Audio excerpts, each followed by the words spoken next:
So, hi, hello and vanakkam pasangala. So, welcome to Physics Wala Tamil Nadu 8, 9 and 10 channel. And நான் தான் உங்களோட Aishwarya ma'am. So எல்லாருக்குமே ஒரு good evening, காலையில் பார்க்குறீங்கன்னா குட் மார்னிங் அண்ட் மதியம் பார்க்குறீங்கன்னா குட் ஆஃப்டர்நூன்.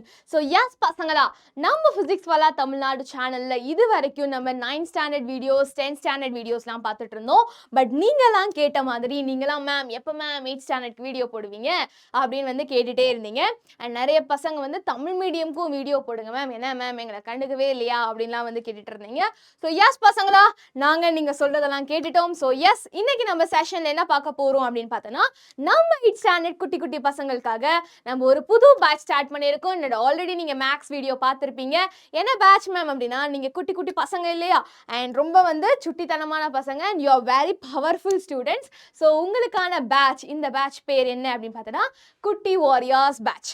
ஓகே, ஸோ இந்த குட்டி வாரியர்ஸ் பேட்சில் நம்ம என்ன பண்ண போகிறோம் அப்படின்னு பார்த்தீங்கன்னா, குட்டி வாரியர்ஸ் பேட்சில் நம்ம எல்லா செஷன்ஸுமே ஒன் ஷாட்டில் பார்க்க போகிறோம். ஸோ ஒன் ஷாட்டில் என்ன மேம் பண்ண போகிறீங்க அப்படின்னா, மொத்த சாப்டருமே நீ ஒரு வீடியோவில் பார்த்தாவே போதும். நீ வந்து எந்த ஒரு டவுட்ஸ் இல்லாமையுமே நீ வந்து என்ன பண்ணலாம், அழகாக எல்லா கான்செப்டையும் புரிஞ்சுக்கலாம். அதுக்கு நீங்கள் என்ன பண்ணணும், கண்டிப்பாக நம்ம சேனலுக்கு சப்ஸ்கிரைப் பண்ணிவிடுங்க அண்ட் நம்ம செஷனுக்கு லைக் போட்டுட்டு வந்துடுங்க. அது மூலமாக எனக்கு தெரியும், ஓகே இத்தனை பசங்களுக்கு வந்து இந்த வீடியோ யூஸ்ஃபுல்லாக இருந்திருக்கேன்னு சொல்லிட்டு. ஸோ பசங்களா, நீங்கள் சின்ன சின்ன பசங்க, ஸோ உங்களுக்கு வந்து நான் ரொம்ப காம்ப்ளிகேட்டடாக ரொம்ப கஷ்டமாலாம் சொல்லித்தர போகிறது இல்லை. ரொம்ப ஜாலியாகவே நம்ம வந்து என்ன படிக்கலாம், இந்த செஷனில் கான்செப்டை நம்ம படிக்கலாம். ஸோ எல்லா கான்செப்ட்ஸுமே நான் வந்து கவர் பண்ண போகிறேன். அண்ட் தமிழ் மீடியம் ஸ்டூடெண்ட்ஸ்க்காக நான் தமிழ் வேர்ட்ஸையும் இன்க்ளூட் பண்ணியிருக்கேன். ஸோ பசங்களா, உங்கள் ஃப்ரெண்ட்ஸ்க்குமே ஷேர் பண்ணுங்கள். அண்ட் இன்னொரு முக்கியமான விஷயம், என்னமே முக்கியமான விஷயம் அப்படின்னு பார்த்தோன்னா, நம்ம இந்த குட்டி வாரியர்ஸ் பேட்ச், ஓகே இந்த குட்டி வாரியர்ஸ் பேட்ச் உனக்கு ஃபிசிக்ஸ் வாலா ஆப்லேயுமே என்னது, ஃபிசிக்ஸ் வாலா ஆப்லேயுமே என்னது உனக்கு அவைலபிளாக இருக்குது. ஓகே, ஸோ ஃபிசிக்ஸ் வாலா ஆப்லேயுமே உனக்கு அவைலபிளாக இருக்குது. So please download Physics Wallah app. அதில் வந்து இதே வீடியோஸ் வந்து உனக்கு ரெக்கார்டட் வீடியோஸாக அதில் அவைலபிளாக இருக்கும். நீ ஆட் இல்லாமல் பார்க்கலாம், டவுன்லோட் பண்ணியும் பார்க்கலாம். அண்ட் இந்த செஷனோட PDF உனக்கு அதில் கிடைச்சிடும். நீ அதை டவுன்லோட் பண்ணி அழகாக படிச்சுக்கலாம். ஓகே, ஸோ பசங்களா, ஆர் யூ கைஸ் ரெடி? சரியா? ஸோ இந்த செஷனில் உங்களோட சயின்ஸ் சாப்டரில், உங்களோட சயின்ஸ் புக்கில், அறிவியல் புக்கில் ஃபர்ஸ்ட் சாப்டர் என்னது, ஃபிசிக்ஸில் மெஷர்மெண்ட் சாப்டர் தான் நம்ம இந்த செஷனில் பார்க்க போகிறோம். அதாவது அளவீட்டியல். இதை ஒன் ஷாட்டில் பார்க்க போகிறோம் பசங்களா. இந்த வீடியோஸ் பார்த்துட்டு நீ நெக்ஸ்ட் போய் நீங்கள் புக் பேக் கொஷின் சால்வ் பண்ணுங்கள். எல்லாமே செம்ம ஈஸியாக இருக்கும். ஓகே, ஸோ இந்த செஷனில் நம்ம என்ன பார்க்க போகிறோம், நம்ம ஒன் ஷாட் தான் பார்க்க போகிறோம் ஆஃப் மெஷர்மெண்ட் சாப்டர். ஸோ இதில் நிறைய வந்து நம்ம கவர் பண்ணுவோம். என்னென்ன கவர் பண்ணுவோம் அப்படின்னு பார்த்தோன்னா, உனக்கு சின்ன ஒரு quantities, what are the standard quantities அப்படின்னு நம்ம நிறைய பார்க்க போகிறோம். அண்ட் நிறைய ஸ்டாண்டர்ட் குவான்டிட்டிஸ் லைக் லென்த்துக்கு என்ன ஸ்டாண்டர்ட் குவான்டிட்டி, மாஸுக்கு என்ன ஸ்டாண்டர்ட் குவான்டிட்டி அப்படின்னு சொல்லிட்டு நம்ம வந்து ஒவ்வொரு சப்ஸ்டன்ஸ் எப்படி மெஷர் பண்ணுறது அண்ட் அதுக்கு ஸ்டாண்டர்ட் குவான்டிட்டி என்ன அப்படின்லாம் சொல்லிட்டு நிறைய நம்ம பார்க்க போகிறோம். அதையும் தாண்டி we are going to see about accuracy and precision and அதே மாதிரி நம்ம கிளாக்ஸ் பற்றி படிக்க போகிறோம். Different types of clock. இப்போ நான் கூட ஒரு வாட்ச் கட்டியிருக்கேன், இது ஸ்மார்ட் வாட்ச். இதில் வந்து எனக்கு டைம் வந்து ஒன்று முள்ளாக காமிக்கும், இல்லை நம்பராக காமிக்கும். ஸோ இந்த மாதிரி டிஃப்ரெண்ட்டாக டைம்லாம் காமிக்கும் இல்லையா. ஸோ அந்த மாதிரி கிளாக்ஸ் ஒரு டிஃப்ரெண்ட் டைப்ஸ் பார்க்க போகிறோம். அண்ட் அதே மாதிரி நம்ம இங்கே வந்து இந்தியாவில் ஒரு டைமு, வேறு ஊரில் வேறு டைம் இருக்கும், அமெரிக்காவில் வேறு டைம் இருக்கும். அது எதனால், இதை பற்றிலாம் நம்ம நிறைய இன்ட்ரெஸ்டிங்கான விஷயம் இந்த சாப்டரில் பார்க்க போகிறோம். ஸோ பசங்களா, ஸ்கிப் பண்ணாமல் பாருங்கள். சரியா? ஸோ இன்னைக்கு நம்ம ஃபர்ஸ்ட் இந்த சாப்டருக்குள்ளே போகிற முன்னாடி ஒரு குட்டி இன்ட்ரடக்ஷன் வேணும் இல்லையா. So physics is the study of nature and natural phenomena. Physics is considered as the base of all science subjects. It is based on experimental observations. So physics அப்படின்றது பார்க்குறப்ப, இந்த ஃபிசிக்ஸ் வந்து நீ வந்து சுற்றி உன்னோட இயற்கையில் நடக்கிற விஷயத்தை தான் நீ வந்து படிக்கிற இல்லையா. எப்படி தண்ணி ஃப்ளோ ஆகுது, எப்படி வந்து கடிகாரம் சுற்றுது, எப்படி வந்து ஒரு ஆப்பிள் மேலேருந்து கீழே விழுது, ஏன் அது கீழே விழுது, மேலே போவாதா, இந்த மாதிரி இயற்கையில் நம்மளை சுற்றி இருக்கிற விஷயத்தை படிக்கிறது தான் நம்ம என்ன சொல்லுவோம், ஃபிசிக்ஸ்னு சொல்லுவோம். ஸோ யூஸ்வலாக பார்த்தோன்னா ஃபிசிக்ஸை வந்து நீ எக்ஸ்பெரிமெண்ட் மூலமாக படிச்சோன்னா இன்னும் வந்து செமையாக இருக்கும். ஸோ பசங்களா, நான் உங்களுக்கு நிறைய எக்ஸ்பெரிமெண்ட்ஸ்லாம் பண்ணி காமிக்கிறேன். ஓகே, ஸோ ஃபிசிக்ஸ் வந்து நீ வந்து ஈஸியாக உன்னோட சுற்றி இருக்கிற விஷயத்தோட என்ன படிக்கலாம், பண்ணிக்கலாம், நீ வந்து கனெக்ட் பண்ணிக்கலாம், நீ ரிலேட் பண்ணிக்கலாம். ஸோ ரொம்ப ஒரு இன்ட்ரெஸ்டிங்கான சப்ஜெக்ட் தான் physics. Okay, so the principles and observations allow us to develop a deeper understanding of nature. So இப்போ வந்து மேல இருந்து எனக்கு வந்து என்னது ஒரு ஆப்பிள் கீழே விழுது, எதனால? பிகாஸ் கீழே கிராவிட்டின்னு ஒன்று இருக்கு. ஓகே, அந்த கிராவிட்டி நம்மளோட பூமி வந்து ஒரு ஃபோர்ஸ் வந்து எக்ஸர்ட் பண்ணுது, அதனால மேலே போகிற திங்ஸ் எல்லாமே உனக்கு கீழே வருது அப்படின்னு சொல்லிட்டு there are some laws and there are some principles and there are some theories. இதை வச்சு நம்ம என்ன பண்ணலாம், நம்மளோட இயற்கையில் நடக்கிறத நம்ம என்ன பண்ணிக்கலாம், நம்ம வந்து அண்டர்ஸ்டாண்ட் பண்ணிக்கலாம். ஸோ நீங்களுமே வந்து புதிய புதிய விதிகள் லாஸ்லாம் கண்டுபிடிக்கலாம். பட் ஆல்ரெடி நம்ம சயின்டிஸ்ட்ல என்ன பண்ணியிருக்காங்க, இதை பற்றிலாம் நிறைய யோசிச்சு ஆராய்ச்சி பண்ணி எக்ஸ்பெரிமெண்ட் பண்ணி அவங்க ஆல்ரெடி சில லாஸ் பிரின்சிபல்ஸ்லாம் ஃபார்ம் பண்ணியிருக்காங்க. அதெல்லாம் நம்ம படித்தோன்னா மற்ற விஷயங்களை நம்ம வந்து ஈஸியாக வந்து அண்டர்ஸ்டாண்ட் பண்ணிக்கலாம். அதை வச்சு புதுசாக ஏதாச்சும் ஒன்று டிஸ்கவர் பண்ணிக்கலாம். இப்போ பார்த்தோன்னா நம்ம வந்து ஒரு பிரின்சிபல், இப்போ மேலே போனால் உனக்கு ஒரு சப்ஜெக்ட் ஒரு ஆப்ஜெக்ட் வந்து பூமியிலேருந்து மேலே தூக்கி போட்டோன்னா அது கீழே வந்துடும். அது ஒரு அளவுக்கு தான், ஒரு டிஸ்டன்ஸ்க்கு மேலே வரையும் தான் வந்து நம்மளோட பூமி வந்து அந்த கிராவிட்டியை வந்து எக்ஸர்ட் பண்ணும் அந்த ஆப்ஜெக்ட் மேலே. ஆனால் அந்த டிஸ்டன்ஸ்க்கு மேலே போனோன்னா அதனால கிராவிட்டி எக்ஸர்ட் பண்ண முடியாது அந்த ஆப்ஜெக்ட் மேலேன்னு தெரிஞ்சதுனால நம்ம ராக்கெட்லாம் அனுப்புகிறோம் இல்லையா? ஸோ ராக்கெட்லாம் அனுப்புகிறோம். ஸோ ஒரு பிரின்சிபல் தெரியுறதுனால அதை வச்சு நம்ம நிறைய அப்ளிகேஷன்ஸ் வச்சு நம்ம புதுசாக நிறைய கண்டுபிடிக்கிறோம் இல்லையா? அதனால தான் ஃபிசிக்ஸ் வந்து ரொம்ப ரொம்ப interesting. So scientific theories R valid only if they are confirm through various experiments. Okay, so இந்த தியரிலாம் மேம் எல்லாத்தையும் நம்ப முடியுமா? நம்ப முடியாது. சயின்டிஃபிக் தியரி எல்லாமே வந்து ப்ராப்பராக அதுக்கான எக்ஸ்பிளனேஷன் இருக்கும். அந்த எக்ஸ்பிளனேஷன்லாம் சும்மாலாம் எழுதுறது இல்லைடா பசங்களா, அந்த எக்ஸ்பிளனேஷன்லாம் ப்ராப்பராக வந்து ஆராய்ச்சிலாம் பண்ணி எக்ஸ்பெரிமெண்ட்லாம் பண்ணி பல பேர் பண்ணியிருப்பாங்க. எல்லாரும் வந்து கரெக்டுன்னு சொன்னாதான் அது என்னது, அதை வந்து வேலிடா கன்ஃபார்ம் பண்ணுவாங்க. Theories in physics use many physical quantities that have to be measured. So ஃபிசிக்ஸில் இருக்கிற தியரிஸ் பார்த்தோன்னா நிறைய அதில் நிறைய குவான்டிட்டிஸ் யூஸ் பண்ணுவோம். அதை வந்து நம்ம என்ன பண்ணுவோம், மெஷர் பண்ணுவோம். நம்ம வந்து அதை வந்து என்ன பண்ணுவோம், மெஷர் பண்ணுவோம் அப்படின்னு சொல்கிறாங்க. எஸ், நிறைய விஷயத்த நம்ம மெஷர் பண்ணணும். நான் எவ்வளோ ஹைட்டுன்னு நான் வந்து நான் மெஷர் பண்ணணும், நான் எவ்வளோ வெயிட்டுன்னு நான் மெஷர் பண்ணுறேன், அதே மாதிரி என்னோட டைம் என்னென்ன நான் மெஷர் பண்ணுறேன். ஸோ மெஷர் பண்ணுறது எல்லா இடத்துலையுமே இருக்குது இல்லையா? So measurement is the basis of all scientific studies and experiment. So measurement, அளவீட்டியல் இல்லையா? ஸோ நீ வந்து எதுவுமே அளக்காம நீ எதுவுமே வந்து யூஸ் பண்ண மாட்ட. உனக்கு ஒரு ட்ரெஸ் வாங்கணும், இந்த டிஷர்ட் வாங்கணும்னா கூட நம்மளோட உடம்பு, கை, இந்த இடம் அப்படின்னு சொல்லி நம்ம என்ன பண்ணுவோம், ப்ராப்பராக அளந்ததுக்கு அப்புறம் தான் நம்ம என்ன பண்ணுவோம், ஸ்டிச் பண்ணுவோம்.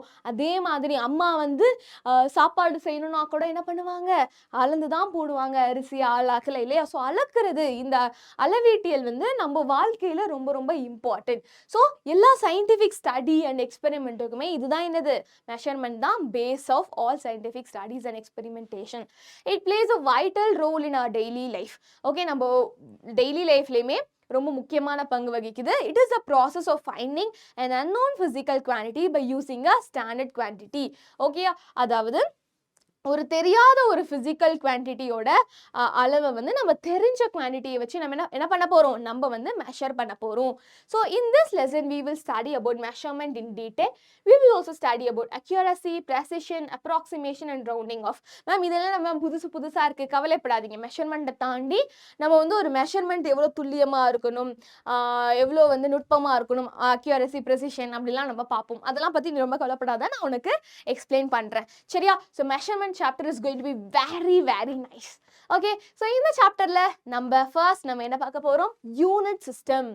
ஓகே, ஸோ யூனிட் சிஸ்டம் அதாவது அலகுமுறை சரியா? ஸோ what is this பசங்களா? அலகுமுறைனா என்ன, யூனிட் சிஸ்டம்னா என்ன? we need 3 things for a perfect measurement. Okay, நம்மளுக்கு ஒரு ப்ராப்பர் மெஷர்மெண்ட்டுக்கு நம்மளுக்கு என்ன தேவையா, 3 பொருள் தேவையா. என்னென்ன பொருள் மேம் அப்படின்னு பார்த்தோன்னா, ஒரு இன்ஸ்ட்ருமெண்ட் தேவை, ஒரு கருவி தேவை, ஒரு ஸ்டாண்டர்ட் குவான்டிட்டி தேவை, ஒரு திட்ட அளவு தேவை, அண்ட் அதே மாதிரி ஒரு அக்செப்டபிள் யூனிட் தேவை, ஏற்றுக்கொள்ளப்பட்ட ஒரு அலகு தேவை. என்னது மேம் இது 3 பொருள் அப்படின்னு பார்த்தோன்னா, ஸோ கருவி, நான் வந்து இப்போ டெய்லர் கிட்டலாம் போனேன்னா ஒரு ப்ளவுஸ் தைக்கணும், ஒரு பேண்ட் தைக்கணும், இல்லைன்னா ஒரு ஷர்ட் தைக்கணும்னா என்ன பண்ணுவாங்க, அவங்க ஃபஸ்ட்டு ஒரு டேப்பை வச்சு உன்னோட பாடி மெஷர்மெண்ட்ஸ் எடுப்பாங்க இல்லையா? அப்போ ஒரு டேப்புன்னு ஒன்று இருக்கா, அதுதான் என்னது, கருவி. என்னது, தட் இஸ் அ இன்ஸ்ட்ருமெண்ட். அதே மாதிரி ஸ்டாண்டர்ட் குவான்டிட்டி.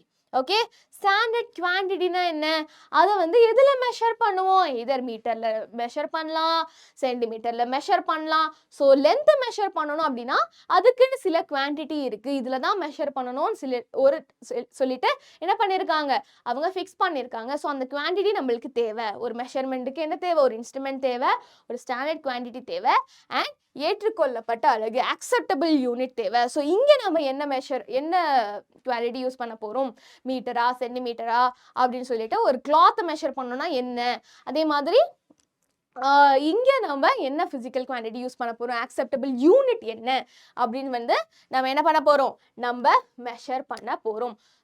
நம்மளுக்கு தேவைப்படும். ஸோ ஒரு இன்ஸ்ட்ருமெண்ட் தேவை, ஒரு டேப் தேவை, ஒரு ஷர்ட் போடணும்னா உனக்கு ஒரு டேப்பு தேவை, அதை மெஷர் பண்ணணும்னா தைக்கணும்னா ஒரு டேப்பு தேவை. அந்த டேப்பில் நீ என்ன மெஷர் பண்ணுற, நீ வந்து லென்த்து மெஷர் பண்ணுற இல்லையா. ஸோ ஸ்டாண்டர்ட் குவான்டிட்டி எனக்கு தேவை. அதே மாதிரி அந்த லென்த்தை நீ எதில் மெஷர் பண்ணுற, ஒரு யூனிட் தேவையில்ல, அக்செப்டபிள் யூனிட் மீட்டர்லையா சென்டிமீட்டர்லையா இல்லையா. ஸோ இந்த 3 தேவை. ஒரு டேப்பு, அது டேப்பை வச்சு என்ன மெஷர் பண்ணுற, length, so standard quantity, and acceptable unit மீட்டர்லையா சென்டிமீட்டர்லையா, சரியா. ஸோ இந்த மாதிரி ஒவ்வொரு சப்ஸ்டன்ஸ்க்கு ஒவ்வொரு பொருளுக்குமே அந்த 3 திங்ஸ் வந்து வேரி ஆகலாம் இல்லையா. இதே வெயிட் நான் செக் பண்ண போறேன்னா கருவி என்னது, என்னோட இன்ஸ்ட்ருமெண்ட் என்னது, வெயிங் மெஷின் இல்லையா. அதே மாதிரி அங்கே வந்து ஸ்டாண்டர்ட் குவான்டிட்டி என்ன, என்னோட வெயிட், அதான் குவான்டிட்டி இல்லையா. அண்ட் அதே மாதிரி அங்கே யூனிட் என்ன, அங்கே வந்து நான் வந்து கிலோகிராம் அப்படின்னு நான் மாற்றிக்கலாம். ஸோ இந்த 3 தான் தேவைப்படும் எந்த ஒரு பொருளையும் நீ அளக்கணும் அப்படின்னாலும். ஸோ ஒரு குட்டி ஆக்டிவிட்டி நீங்கள் ட்ரை பண்ணி பாருங்க. So measure the length and breadth of your science book using a ruler and compare your value with those of your friends. Okay, so என்ன பண்ண, உன்னோட சயின்ஸ் புக், நம்மளோட 8th ஸ்டாண்டர்ட் சயின்ஸ் புக்கே வச்சு நீ என்ன பண்ணு, அதோட லென்த்தையும் பிரெத்தையும் வந்து நீ மெஷர் பண்ணி நீ வந்து கம்பேர் பண்ணி பாரு, எல்லாரும் சேம் ஆகுதுன்னு சொல்லிட்டு. அப்போ தான் வந்து நீங்கள் கரெக்டாக மெஷர் பண்ணியிருக்கீங்களா அப்படின்னு உனக்கு தெரியும். ஸோ மெஷர்மெண்ட் எல்லா இடத்துலையும் தேவை. So let us say that the length of the book be 30 centimeter. நம்மளோட புக்கோட லென்த், அதாவது நீளம் வந்து 30 centimeter. Here the length is a physical quantity இல்லையா. ஸோ நான் ஆல்ரெடி சொன்ன மாதிரி தான், லென்த் தான் என்னது, physical quantity இல்லையா. And ruler is a instrument. எதை வச்சு மெஷர் பண்ணுற, ஸ்கேல் வச்சு தானே மெஷர் பண்ணுற. So ruler is the instrument and 30 is the magnitude. Magnitudeன்றது நம்பர் இல்லையா. So 30 is the magnitude. So 30 centimetre, அதில் 30ன்றது நம்பர், அதை நம்ம மேக்னிடியூட்னு சொல்லுவோம் in terms of physics, சரியா. So in terms of physics நம்ம அந்த நம்பரை என்ன சொல்லுவோம், 30 சென்டிமீட்டரில் அந்த நம்பரை மட்டும் 30யை மட்டும் நம்ம என்ன சொல்லுவோம், மேக்னிடியூட்னு சொல்லுவோம். அந்த சென்டிமீட்டர்னு இருக்க பார்த்தியா, அதுதான் நம்ம யூனிட்னு சொல்லுவோம். ஸோ ஒரு பொருளை நீ மெஷர் பண்ணுறனா ஒரு இன்ஸ்ட்ருமெண்ட் தேவை, ஒரு குவான்டிட்டி தேவை, அண்ட் அதே மாதிரி ஒரு யூனிட் தேவை. So this process is called as measurement. புரிஞ்சுச்சா. ஸோ மெஷர்மெண்ட்டுக்கு என்னென்ன தேவை, ஒரு யூனிட், ஒரு இன்ஸ்ட்ருமெண்ட், அண்ட் அதே மாதிரி ஒரு ஸ்டாண்டர்ட் குவான்டிட்டி. ஸோ 3 விஷயம் தேவை. ஸோ இதை நல்லா ஞாபகம் வச்சுக்கோங்க.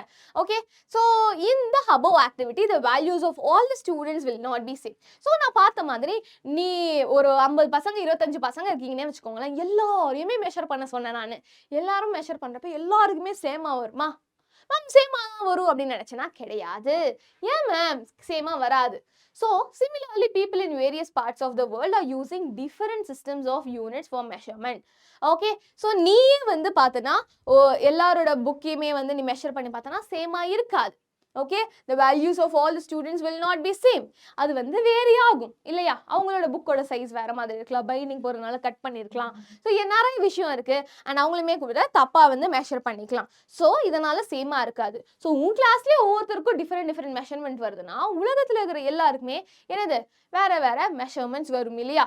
So the people in various parts of the world are using different systems of unit for measurement. Okay, so நம்ம உலகத்தில் இருக்கிறவங்க பார்த்தோன்னா உலகத்தில் ஒவ்வொரு நாட்டில் ஒவ்வொன்று யூஸ் பண்ணுவாங்க. ஒவ்வொருத்தவங்க என்ன பண்ணுவாங்க, நம்ம வந்து என்னோட புக்கை வந்து நான் சென்டிமீட்டரில் சொன்னேன், என் ஃப்ரெண்டு வந்து இன்ச்சில் சொல்லலாம், இன்னொருத்த வந்து மீட்டரில் சொல்லலாம். ஸோ ஒவ்வொருத்தர் ஒவ்வொரு யூனிட் யூஸ் பண்ணுறாங்க. அதே மாதிரி இப்போ இந்தியாவில் மேக்ஸிமம் வந்து நான் என்ன பண்ணுவேன், சென்டிமீட்டர்லாம் யூஸ் பண்ணுறேன் ஹைட்டு அப்படின்னா ஓகே. அதே மாதிரி வேறு நாட்டிலையுமே இதே சென்டிமீட்டர் தான் யூஸ் பண்ணணும்னா அவசியம் கிடையாது. அங்கே வேறு யூனிட் யூஸ் பண்ணலாம். அது என்ன மேம் யூனிட் யூஸ் பண்ணலாம், அவங்க நாட்டு விதிப்படி அவங்க வேறு யூனிட்டை ஸ்டாண்டர்டாக எடுத்துருக்கலாம். சரியா? ஸோ அந்த மாதிரி யூனிட்ஸ் வந்து வேரி ஆகும். So some common system of units பற்றி நம்ம படிக்கலாம். ஸோ ஃபர்ஸ்ட் பார்த்தோன்னா எஃபிஎஸ் சிஸ்டம். என்னது? FPS system, next CGS system and MKS system. FPS சிஸ்டம்னா என்னடா பசங்களா? எஃபிஎஸ் சிஸ்டம்னா F for foot, P for pound, S for second. என்னது? Foot pound second system. Foot எதுக்கு? Foot for length. Okay, so எந்த foot எந்த physical எந்த standard குவான்டிட்டியை அது மெஷர் பண்ணுது, லென்த்தை மெஷர் பண்ணுறதுக்கு எஃபிஎஸ் சிஸ்டமில் ஃபுட் யூஸ் பண்ணுறாங்க. எவ்வளோ அடி இல்லையா? இது 5 அடி நீளம் அப்படின்னு நம்மளும் சொல்லுவோம்ல. இந்த வீடு எவ்வளோ நீளம், இது ஒரு 12 அடி, ஒரு 13 அடி அப்படின்லாம் வீட்டில் சொல்லுவாங்க இல்லையா? அதே மாதிரி நீ எத்தனை அடி? நான் 5 அடி அப்படின்லாம் நம்ம சொல்லுவோம் இல்லையா? சில பேர் அப்படியும் அடியில் சொல்லுவாங்க.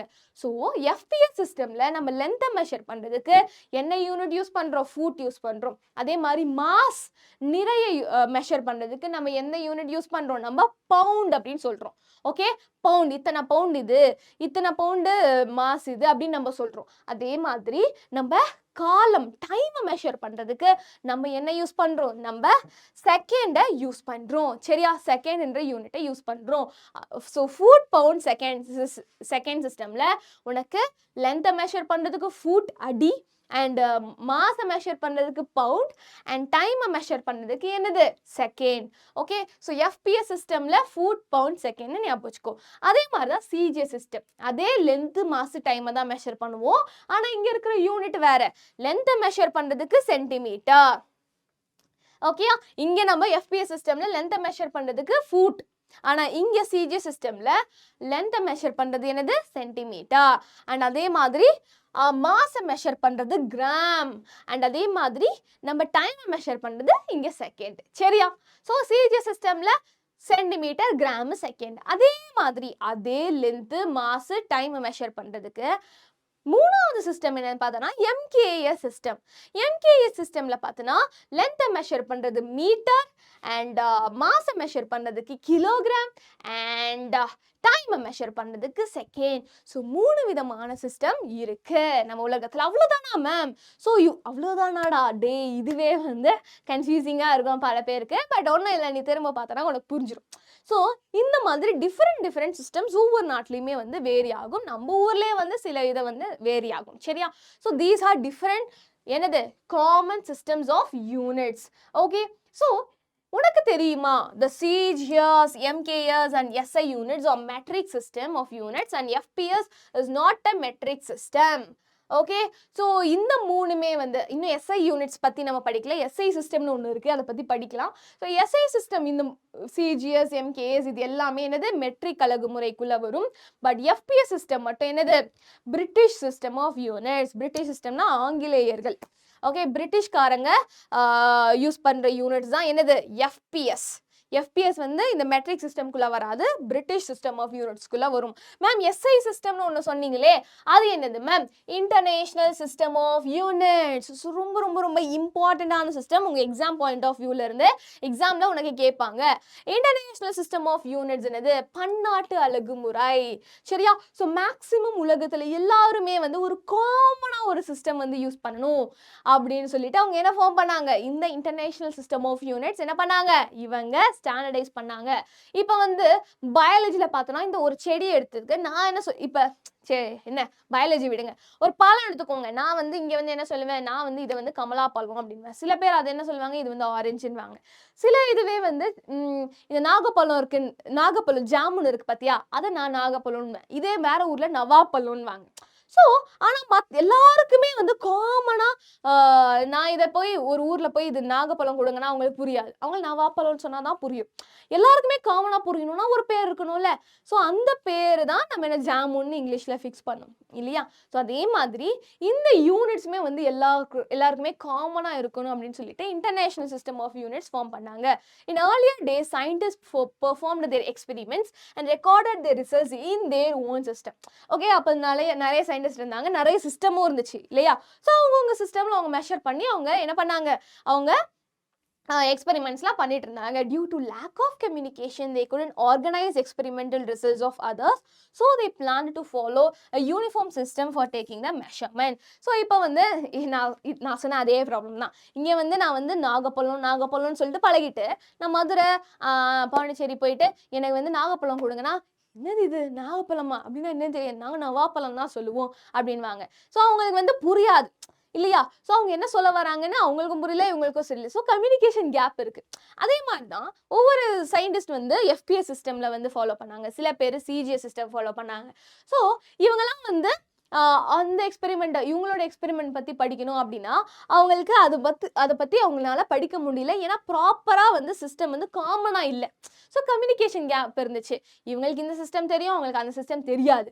ஸோ இந்த மாதிரி ஒரு கன்ஃபியூஷன் இருந்ததுனால என்னடா இந்த கன்ஃபியூஷனை நம்ம கிளியர் பண்ணணும்னு சொல்லிட்டு என்ன பண்ணாங்க, ஒரு காமனாக ஒரு யூனிஃபார்மிட்டியாக நம்ம ஒரு சிஸ்டம் எடுத்துகிட்டு வரலாம்ப்பான்னு சொல்லிட்டு தான் என்ன பண்ணாங்க, இந்த இன்டர்நேஷனல் சிஸ்டம் ஆஃப் யூனிட்ஸ் எடுத்துகிட்டு வந்தாங்க. So as you studied in the lower classes, சின்ன வயசில் நீங்கள் படித்த மாதிரி இன் 1960 ஓகே 1960 எங்க 1960 அப்போ 11th ஜெனரல் கான்ஃபரன்ஸ் நடந்துச்சு, ஒரு மாநாடு நடந்துச்சு on weights and measures. Okay அப்போ அந்த மாநாட்டில் எங்கே நடந்துச்சு, பாரிஸ்ல நடந்துச்சு. Okay scientist recognise the need of using standard units for physical quantities. அப்போ முடிவு பண்ணாங்க, சார் இப்போ நிறைய விஞ்ஞானிகள் சயின்டிஸ்ட் வந்து என்ன பண்ணுறாங்க, சூப்பராக வந்து எல்லாத்தையும் கண்டுபிடிக்கிறாங்க. ஆனால் இன்னொரு சயின்டிஸ்ட் வந்து இதை பற்றி படிக்கணும், இதை வந்து ப்ராப்பராக ஆர்கனைஸ் பண்ணணும் அப்படின்னு நினச்சா அது முடிய மாட்டேங்குது. ஏன்னா கம்யூனிகேஷன் கேப் இருக்கு. எனக்கு தெரிஞ்ச சிஸ்டம் அவனுக்கு தெரியல, அவன் ஊரில் நடக்கிற சிஸ்டம் எனக்கு தெரியல. ஸோ இதெல்லாம் நம்ம வந்து பிரேக் பண்ணணும்னு சொல்லிட்டு முடிவு பண்ணாங்க. என்ன பண்ணாங்க அவங்க அந்த ஜெனரல் கான்ஃபரன்ஸில் என்ன பண்ணாங்க, நாம ஒரு ஸ்டாண்டர்ட் யூனிட்ஸ் எடுத்துகிட்டு வரோம் அப்படின்னு சொல்லிட்டு அவங்க பிளான் பண்ணாங்க. எதுக்கு, பிசிக்கல் குவான்டிட்டிஸை மெஷர் பண்ணுறதுக்கு நம்ம ஸ்டாண்டர்டான யூனிட்ஸை எடுத்துகிட்டு வரோம்னு சொல்லிட்டு அவங்க ஒரு வாக்கை போட்டாங்க. அதை எல்லாரும் அக்செப்ட் பண்ணாங்க. ஆமாம் அவங்களுக்கு தேவையில்லை. So that was called as international system of units. என்னது, that was called as international system of units. So அப்போ சொன்னாங்க சரி இப்போ யாருக்கும் வேணாப்பா, India, France, America, British, so அவங்கவுங்க ஊரில் நீங்கள் ஒவ்வொரு சிஸ்டம் யூஸ் பண்ணீங்க ஓகே. ஆனால் மொத்தமாக இந்த கன்ஃபியூஷன்லாம் வேண்டாம் அப்படின்னு சொல்லிட்டு மொத்தமாக அந்த உலகத்தில் இருக்கிறவங்க எல்லாருமே நம்ம ஒரு ப்ராப்பராக ஒரு யூனிட்ஸை ஃபாலோ பண்ணுவோம். அதான் என்னது இன்டர்நேஷ்னல் சிஸ்டம் ஆஃப் யூனிட்ஸ்னு சொல்லிட்டு அவங்க ஒன்று ஃபாலோ பண்ணுறாங்க, ஒன்று போடுறாங்க. ஓகே அதை நம்ம பாப்புலராக நம்ம என்ன சொல்கிறோம், எஸ்ஐ சிஸ்டம்னு சொல்கிறோம்.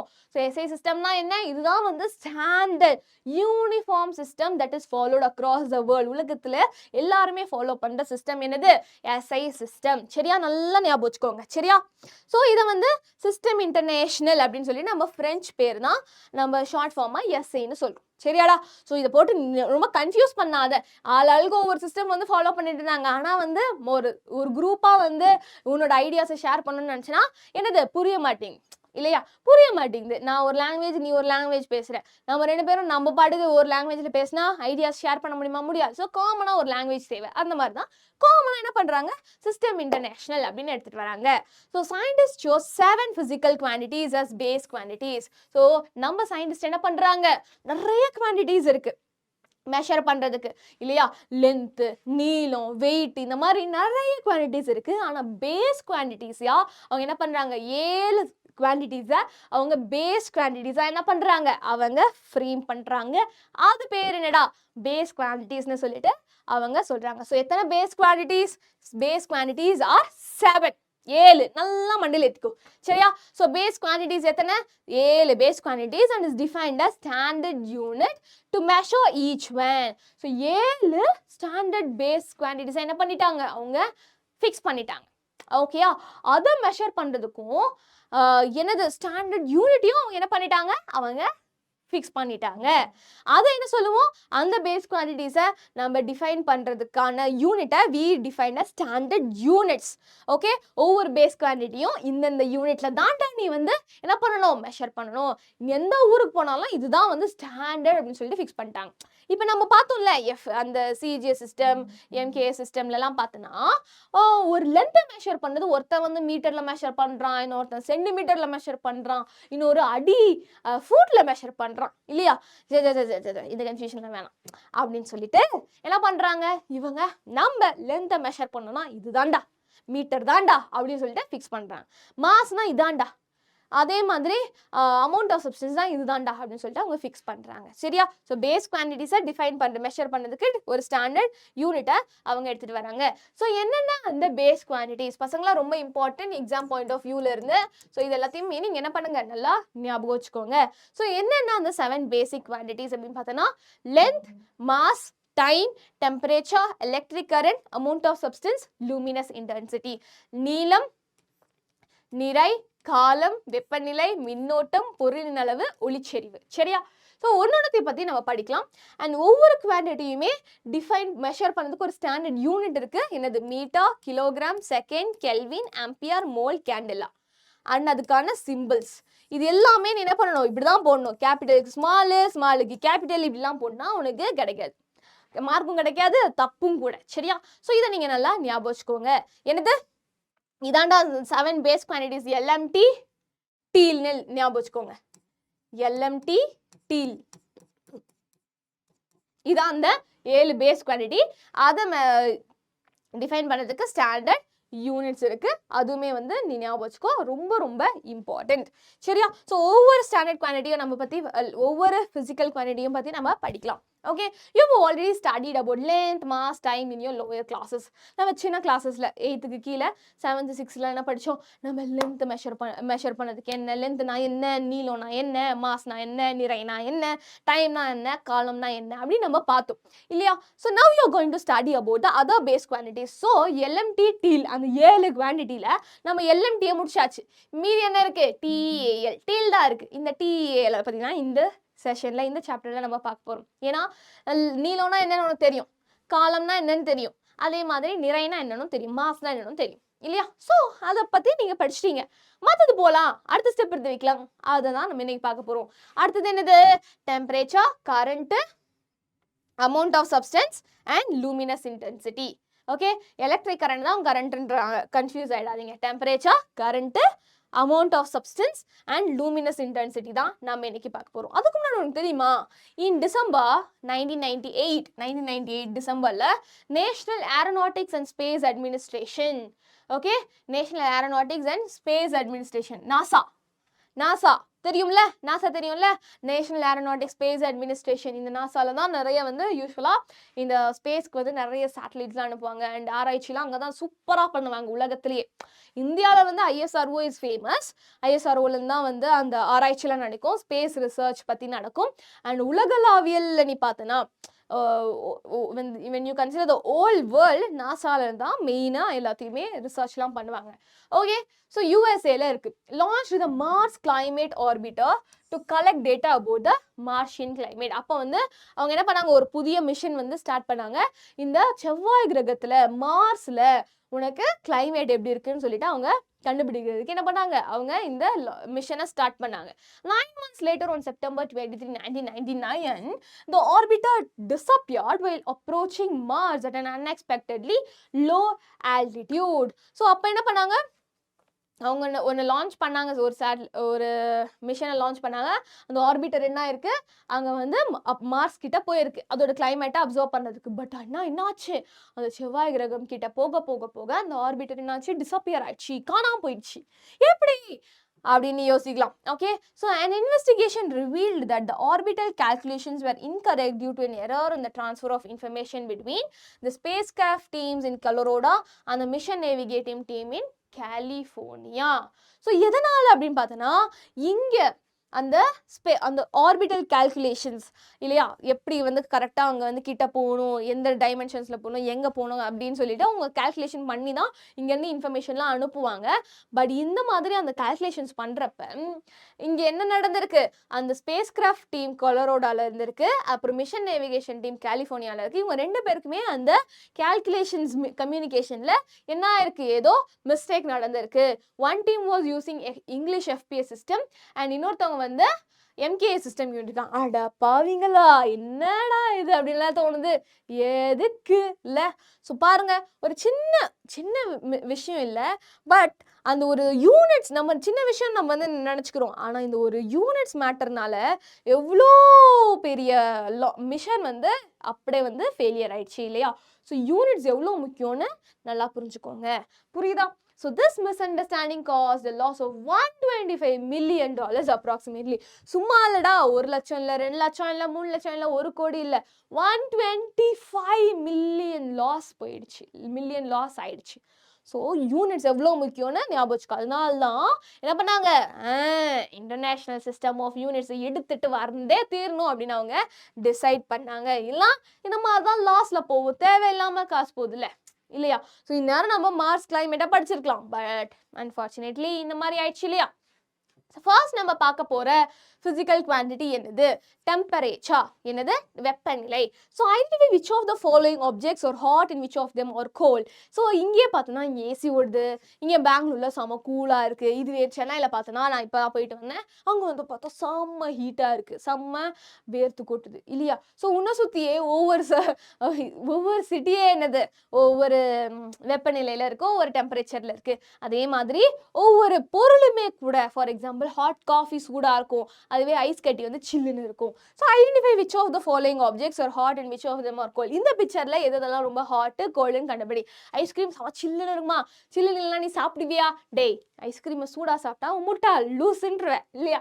ஐஸ்கிரீம்னாவே ice cream, so it's very very chill. And அதே மாதிரி அயன் பாக்ஸ் செம்ம சூடாக இருக்கும், சில்லு அயன் பண்ணால் சுருக்கம் போவாது. அதே மாதிரி இது என்னது, ஃபயர்னாவே குளிர்காயறதுக்கு தான் நம்ம என்ன பண்ணுவோம், கேம்ப் ஃபயர்லலாம் நம்ம வந்து தீ மூட்டுவோம். அது என்னது பயங்கர ஹாட். அந்த ஐஸ் கட்டி வந்து நம்ம ஜூஸில் போட்டு குடிப்போம், அண்ட் நீ வந்து விளாடுவ இல்லையா. ஸோ ஐஸ் கட்டி அது that is very very chill. So இதெல்லாம் ஹாட்டு, இது ரெண்டும் ஹாட்டு அண்ட் இது ரெண்டும் cold. So we see a number of objects in our daily life. நம்ம சுற்றி நிறைய ஆப்ஜெக்ட்ஸை நம்ம நிறைய பார்க்குறோம். some of them are hot and some of them are cold. So சிலதெல்லாம் வந்து பயங்கர சூடாக இருக்குது, சிலதெல்லாம் பயங்கர சில்லுன்னு இருக்குது, குளிர்ச்சியாக இருக்குது இல்லையா. ஸோ நம்மளை சுற்றி நிறைய ஆப்ஜெக்ட்ஸ் அப்படி தான் இருக்குது, எல்லாமே ஒரே டெம்பரேச்சரில் இருக்கும்னு கிடையாது. ஸோ சம்டைம்ஸ் இந்த வெப்பநிலை டெம்பரேச்சர் பற்றி படிக்கிறதுக்கு sometimes you may say that two objects are equally hot or cold. So சில நேரத்தில் சில ஆப்ஜெக்ட்ஸ் இது ரெண்டுமே ஈக்குவலாக என்னது இருக்கும், ஹாட்டாக இருக்கும் கோல்டாக இருக்கும் இல்லையா. இப்போ பார்த்தோன்னா இந்த பென்னும் இந்த வாட்சும் பார்த்தோன்னா ரெண்டுமே வந்து பயங்கர சூடாக இருக்கா இல்லை, பயங்கர சில்லுன்னு இருக்கா இல்லை, ரெண்டுமே வந்து ஈக்குவலாக ஹாட் அண்ட் கோல்டாக இருக்குது. சில நேரத்தில் இந்த ஆப்ஜெக்ட்ஸ் இப்படி தான் இருக்கும் இல்லையா. So but there will be some difference in their hotness or coldness. ஆனால் நான் எக்ஸாக்டாக சொல்ல முடியுமா, இதுவும் வந்து எக்ஸாக்டாக வந்து சேம் ஹாட்னஸாக சேம் சூடாக இருக்குது, சேமாக வந்து சில்லுன்னு இருக்குன்னு சொல்ல முடியுமா, கிடையவே கிடையாது. ஓகே, இப்போ என்னையே பார்த்தோன்னா உன் கை இப்போ சில்லுன்னு இருக்கேன், என் கை இப்போ சில்லுன்னு இருக்கேன், ஏன்னா நான் ஏசி கண்டரில் இருக்கேன் இல்லையா. இதுவே வந்து கொஞ்சம் நேரம் கழிச்சு பார்த்தோன்னா என் கை வந்து சூடாயிடும். ஓகே, ஸோ எதுவுமே இல்லை, ஏசி இல்லை, ஃபேன் இல்லை, எதுவும் இல்லை, நான் வந்து 2 பேர் கூட வெளில உட்காந்துருக்கேன், எங்கள் 2 பேர் உடம்பு பார்த்தாவே ஒவ்வொருத்தவங்களோட உடம்பு சேமாக தான் இருக்கிற மாதிரி இருக்கும், சூடும் சில்லுடும். ஆனால் எக்ஸாக்டாக சேமாக இருக்குமானா கிடையாது. There will be some difference in their hotness or coldness. How do you decide which is hotter and which is colder? எது வந்து ரொம்ப சூடாக இருக்குது, எது வந்து ரொம்ப சில்லுன்னு இருக்குன்னு நீ எப்படி கண்டுபிடிப்ப? You need a reliable quantity to decide the degree of hotness இல்லையா. ஸோ இப்போ 2 பேரும் வந்து சேமாக ஹைட்டில் இருக்கும் அப்படின்னா எப்படி நீ வந்து ப்ராப்பராக வந்து டிஃப்ரென்ஷியேட் பண்ணுவேன், இவன் தான் இந்த ஹைட்டு, இவன் தான் இந்த ஹைட்டு. ஸோ உனக்கு ஒரு லென்த்துன்னு ஒரு மெஷர் குவான்டிட்டி இருக்குல்ல. ஸோ இவனோட ஹைட் நீளம் வேறு, என்னோட நீளம் வேறு இல்லையா, அதுக்குன்னு ஒரு யூனிட்டும் இருக்குது. அதே மாதிரி இந்த degree of hotness and coldness, இவன் எவ்வளோ ஒரு ஆப்ஜெக்ட் எவ்வளோ சூடாக இருக்குது எவ்வளோ சில்லுன்னு இருக்குன்னு கண்டுபிடிக்கிறதுக்கு நம்மளுக்கு ஒரு குவான்டிட்டியை நம்ம எடுத்துகிட்டு வரோம். அந்த குவான்டிட்டியை தான் நம்ம என்ன சொல்லுவோம், we call that as temperature, வெப்பநிலை.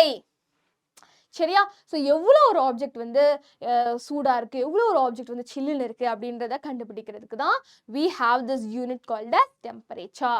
So it will be reliable quantity to decide the degree of hotness or coldness of an object. சரியா. So temperature is a physical quantity that expresses the degree of hotness or coldness of a substance. Heat energy given to a substance will increase its temperature.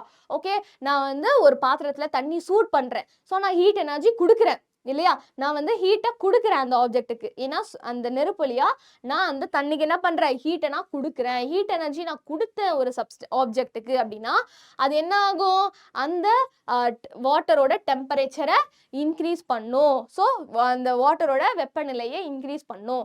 So heat energy கொடுக்க temperature increase ஆகும். மண்டையில் ஏற்றிக்கும். Okay, heat energy நம்ம கொடுக்குறோம், heat energy நம்ம ஒரு ஆப்ஜெக்ட்டுக்கு கொடுக்குறோம் அப்படின்னா temperature என்ன ஆகும்? இன்க்ரீஸ் ஆகும். இதுவே ஹீட் எனர்ஜி நான் ஒரு ஆப்ஜெக்ட்ல இருந்து எடுக்கிறேன், ஹீட் எனர்ஜி ஒரு ஆப்ஜெக்ட்ல இருந்து நான் எடுக்கிறேன் அப்படின்னா டெம்பரேச்சர் என்ன ஆகும்? டிக்ரீஸ் ஆகும். ஓகே, ஸோ நீ வெறும் தண்ணியை ஃப்ரிட்ஜுக்குள்ளே வைக்கிறப்ப என்ன ஆகும்? ஃப்ரிட்ஜில் வந்து அந்த ஹீட் எனர்ஜி வந்து ரிமூவ் ஆகுது, அந்த தண்ணியில் இருக்கிற ஹீட் எனர்ஜியை ரிமூவ் பண்ணுது. அதனாலலாம் என்ன ஆகும்? அந்த லிக்விட் வந்து உனக்கு ஐஸாக மாறிடும். ஏன்? லிக்விட் வந்து சில்லுன்னு ஆகிடும்.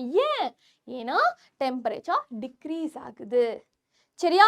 ஹீட் எனர்ஜி ஒரு சப்ஸ்டன்ஸ்க்கு கொடுத்தோம்னா டெம்பரேச்சர் இன்க்ரீஸ் ஆகும். ஹீட் எனர்ஜி ஒரு சப்ஸ்டன்ஸ்லேருந்து நம்ம எடுத்தோம் ரிமூவ் பண்ணோம்னா டெம்பரேச்சர் டிக்ரீஸ் ஆகும். ஓகே, ஸோ டெம்பரேச்சர்னா என்ன? It is defined as a measure of the average kinetic energy of the particles in a system. ஒரு சிஸ்டம்ல அந்த இயக்க ஆற்றல் பார்ட்டிகல் வந்து மூவ் ஆகிட்டே இருக்கும் இல்லையா? ஒரு ஆப்ஜெக்ட் ஒரு சப்ஸ்டன்ஸ் எடுத்தா அதில் வந்து கான்ஸ்டண்ட்டாக வந்து என்னது? பார்ட்டிகல்ஸ் மூவ் ஆகிட்டே இருக்கும். ஓகே, ஸோ அந்த பார்ட்டிகல்ஸ் மூவ் ஆகிட்டே இருக்கும், அதுக்குன்னு ஒரு எனர்ஜி இருக்குது. மூவ் ஆகிட்டு இருக்கிற சப்ஸ்டன்ஸ்க்கு ஒரு எனர்ஜி இருக்குது, இயக்க ஆற்றல் சொல்லுவோம், ஆவரேஜ் கைனடிக் எனர்ஜின்னு சொல்லுவோம். ஸோ நிறைய பார்ட்டிகல்ஸ் இருக்குமா ஒரு சிஸ்டமில்? அந்த எல்லா பார்ட்டிகல்ஸோட ஆவரேஜ் கைனடிக் எனர்ஜி நீ வந்து மெஷர் பண்ணனா அதுதான் என்ன சொல்லுவோம்? நம்ம டெம்பரேச்சர்னு சொல்லுவோம் இல்லையா? அதான் நம்ம என்ன சொல்லுவோம்? டெம்பரேச்சர்னு சொல்லுவோம். It is defined as measure of the average kinetic energy of the particles in a system. Okay, so temperature வந்து எதை மெஷர் பண்ணுது? ஒரு சிஸ்டமில் இருக்கிற பார்ட்டிகல்ஸோட ஆவரேஜ் கைனடிக் எனர்ஜியை மெஷர் பண்ணுது. ஸோ இதோட அக்செப்டபிள் யூனிட் என்ன? நம்ம ஆக்சுவலாக என்ன சொன்னோம்? எஃப்கேஎஸ் வேணாம், சிஜிஎஸ் வேணாம், நம்மளுக்கு என்ன என்னது நம்ம எடுத்துகிட்டு வந்திருக்கோம்? நம்ம என்ன சிஸ்டம் எடுத்துகிட்டு வந்திருக்கோம்? SI unit. So SI unit இந்த டெம்பரேச்சருக்கு என்ன அப்படின்னு பார்த்தோன்னா கெல்வின். ஓகேயா?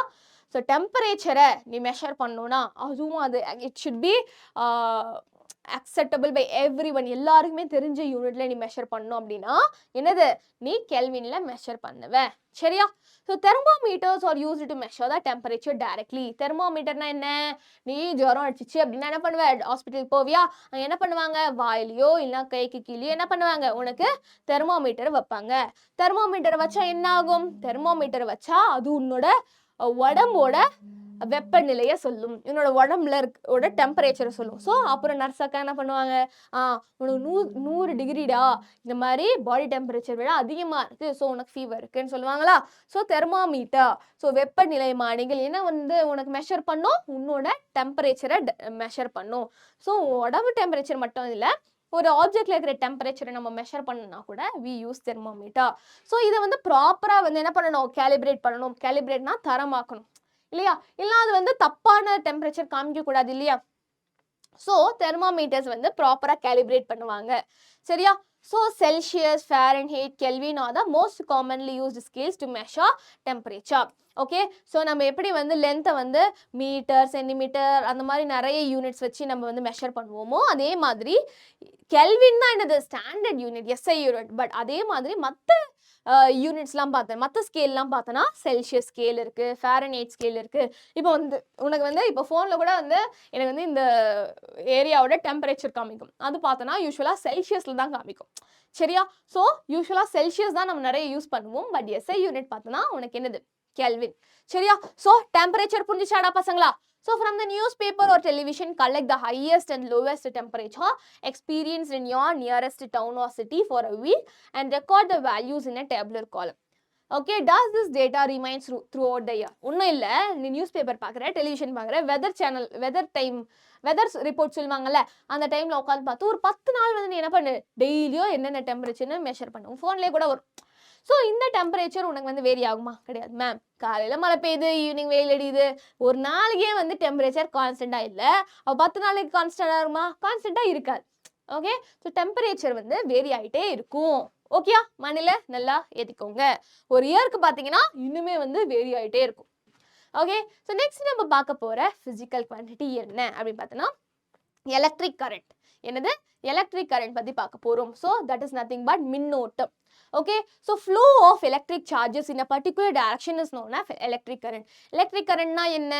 So மின்னூட்டங்கள் electric charges, positive charge, negative charge இருக்குல்ல. So electric charges ஓட flow தான் உனக்கு என்ன ஒரு directionல உனக்கு electric charges என்ன ஆகும்? Flow ஆகும். அந்த flow of electric charges in a particular direction தான் நம்ம என்ன சொல்லுவோம்? நம்ம electric current னு சொல்லுவோம். புரியுதா? ஸோ அதான் நம்ம வந்து கரண்ட் சொல்லுவோம். ஸோ ஒன்றும் இல்லை, கரண்ட் இருக்குது, கரண்ட் வருதுன்னா உனக்கு அந்த வயரில் சார்ஜஸ் மூவ் ஆகுது, எலக்ட்ரிக் சார்ஜ் வந்து ஃப்ளோ ஆகுது ஒரு டைரக்ஷனில். சரியா? அதுதான் வந்து கரண்ட் உனக்கு கொடுக்குது. So the magnitude of electric current is the amount of electric charges. So இவ்வளோ எலக்ட்ரிக் கரண்ட் போகுது அப்படின்னா நம்ம என்ன சொல்கிறோம்? இவ்வளோ number of electric charges flow ஆகுது அப்படின்னு நம்ம சொல்கிறோம். flowing through a conductor in 1 second. கண்டக்டர்னா என்னடா? கண்டக்டர்னா எந்த ஒரு ஆப்ஜெக்ட் வந்து அது மூலமா கரண்ட்டை பாஸ் பண்ண வைக்குதோ அதான் கண்டக்டர். இன்சுலேட்டர் மூலமா கரண்ட் பாஸ் ஆகாது. ஓகே, ஃபார் எக்ஸாம்பிள் நம்ம உடம்புல கரண்ட் பாஸ் ஆகும்.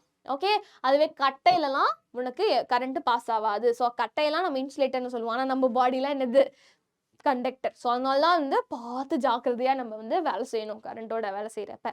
ஸோ இப்போ இந்த எலக்ட்ரிக் கரண்ட்டை நம்ம எப்படி மெஷர் பண்ணுவோம் அப்படின்னு பார்த்தோன்னா, electric current is nothing but amount of electric charges, amount of electric charge in a particular time. So ஒரு பர்டிகுலர் டைமில் இத்தனை பர்டிகுலர் செகண்ட்ஸில் எவ்வளோ நம்பர் ஆஃப் எலக்ட்ரிக் சார்ஜ் வந்து உனக்கு ஃப்ளோ ஆயிருக்கு அதை நீ மெஷர் பண்ணாவே என்ன கிடைக்கும்? எலக்ட்ரிக் கரண்ட் கிடைக்கும். அதை மெஷர் பண்ணாவே என்ன கிடைக்கும்? எலக்ட்ரிக் கரண்ட் கிடைக்கும். அவ்வளோதான்டா. எலக்ட்ரிக் கரண்ட் நீ இப்படி தான் என்ன பண்ணுவ? மெஷர் பண்ணுவ. Amount of electric charge divided by time. Okay, amount எவ்வளோ சார்ஜ் வந்து எவ்வளோ டைமில் உனக்கு ஃப்ளோ ஆயிருக்கு. Okay, I is equal to Q by T. Qன்றது electric charge and T is time. I வந்து current. Okay, so electric charge எப்படி measure பண்ணுவோம்? அதுவுமே ஒரு குவான்டிட்டி. அதை மெஷர் பண்ணுறது நம்ம கூலம். என்னது? கூலம்ல நம்ம மெஷர் பண்ணுவோம். Okay, amount of electric charge தேவையில்ல இல்லையா? கரண்ட் மெஷர் பண்ணதுக்கு அமௌண்ட் ஆஃப் எலக்ட்ரிக் சார்ஜ் தேவை தானே? அதை நீ மெஷர் பண்ணதுக்கு ஒன்று தேவையில்ல, யூனிட்டு. ஸோ எலக்ட்ரிக் சார்ஜை மெஷர் பண்ணுறது நம்ம கூலம்ல மெஷர் பண்ணுவோம். ஓகே, ஸோ எலக்ட்ரிக் கரண்டோட யூனிட் என்னது மேம்? கேட்கவே இல்லைல்ல, இப்போ நான் சொல்லிட்டேனா? ஸோ நான் வந்து என்ன சொன்னேன்? சார்ஜ், எலக்ட்ரிக் சார்ஜோட எஸ்ஐ யூனிட் என்ன சொன்னேன்? நான் கூலம்னு சொன்னேன். அதே மாதிரி கரண்டோட எஸ்ஐ யூனிட் என்ன? கரண்டோட SI unit is nothing but ampere. And அதை நம்ம ஏன்னு டினோட் பண்ணுவோம். சரியா? So if 1 coulomb of charge is flowing through a conductor in 1 second, then the amount of current flowing is said to be 1 ampere. So I is equal to Q by T. எனக்கு தெரியுமா? Okay, எனக்கு ஒரு கூலம் of charge எனக்கு ஒரு செகண்டில் flow ஆச்சுன்னா எனக்கு எவ்வளோ கரண்ட் ஃப்ளோ ஆகுதுங்க? 1 by 1 is 1. So 1 ampere. புரியுதா? இப்படி தான் நீ கேல்குலேட் பண்ணணும். So ammeter is a device used to measure electric current. Electric current எவ்வளோ எலக்ட்ரிக் கரண்ட் வந்து உனக்கு இந்த சர்க்கியூட்டில் ஃப்ளோ ஆகுது அப்படின்னு நீ மெஷர் பண்ணுறதுக்கு உனக்கு ஒரு இன்ஸ்ட்ருமெண்ட் தேவை, ஒரு டிவைஸ் தேவை. அதுதான் நம்ம என்ன சொல்லுவோம்? நம்ம அம்மீட்டர்னு சொல்லுவோம். ஓகே, ஸோ இங்கே பார்த்தீங்கன்னா இதுதான் அம்மீட்டா. நீ ஃபிசிக்ஸ் லேப்லாம் போனேன், இன்னும் 9th 10th 11th 12thலாம் போனீங்கன்னா இந்த டிவைஸை நீங்கள் வந்து என்ன பண்ணலாம்? பார்க்கலாம். இந்த டிவைஸை வச்சு தான் நீ எலக்ட்ரிக் கரண்ட் எவ்வளோ வந்து ஃப்ளோ ஆகுது அப்படின்னு நீ மெஷர் பண்ணலாம். சரியா? ஸோ அம்மீட்டரை வச்சு நீ தான் பண்ணுவ. ஸோ ஒரு activity, connect a battery, ammeter and lamp in a series as shown in the figure. Okay, ஒரு பேட்டரி, அதே மாதிரி ஒரு லேம்ப், அதே மாதிரி ஒரு அம்மீட்டர் என்ன பண்ணுற? நீ வந்து இந்த மாதிரி அரேஞ்ச் பண்ணுற, சர்க்கியூட்டை அரேஞ்ச் பண்ணுறேன். Note the ammeter reading. So இங்கே பார்த்தோன்னா பேட்டரி இருக்குது. ஸோ பேட்டரி கண்டிப்பாக இருக்குது. ஸோ எலக்ட்ரிக் சார்ஜ் வந்து ஃப்ளோ ஆகுமா? ஸோ எலக்ட்ரிக் சார்ஜ் ஃப்ளோ ஆகுது. ஸோ இந்த பர்டிகுலர் டைமில் ஃப்ளோ ஆகுது. நீ ஸ்விட்ச் ஆன் பண்ணோடனே ஃப்ளோ ஆக ஆரம்பிச்சிடும். ஸோ எவ்வளோ கரண்ட் ஃப்ளோ ஆகுது நான் கேல்குலேட் பண்ணலாமா? நான் கேல்குலேட் பண்ணணும்னு அவசியம் இல்லை. ஏன்னா நான் அம்மீட்டர் அங்கே செட்டப் பண்ணிட்டேன். அம்மீட்டர் என்ன பண்ணோம்? எவ்வளோ கரண்ட் ஃப்ளோ ஆகுதுன்னு எனக்கு கேல்குலேட் பண்ணி கொடுத்துரும். ஓகே, ஸோ அம்மீட்டர் ரீடிங் பார்த்தாவே உனக்கு அமௌண்ட் ஆஃப் கரண்ட் ஃப்ளோயிங் இந்த சர்க்கியூட் உனக்கு தெரிஞ்சிடும். So ஒரு குட்டி problem. Okay, so if 2 coulomb of charge flows through a circuit for 10 seconds, calculate the current. So current என்னது? I is equal to Q by T. Charge எத்தனை இருக்கு? 2 coulomb இருக்கு. Time என்ன? 10 செகண்ட்ல. So 2 by 10 which is equal to 0.2 ampere current எனக்கு அந்த சர்க்கியூட்ல flow ஆகுது. So simple இல்லையா? ஸோ நீங்களே வந்து என்ன பண்ணுங்க?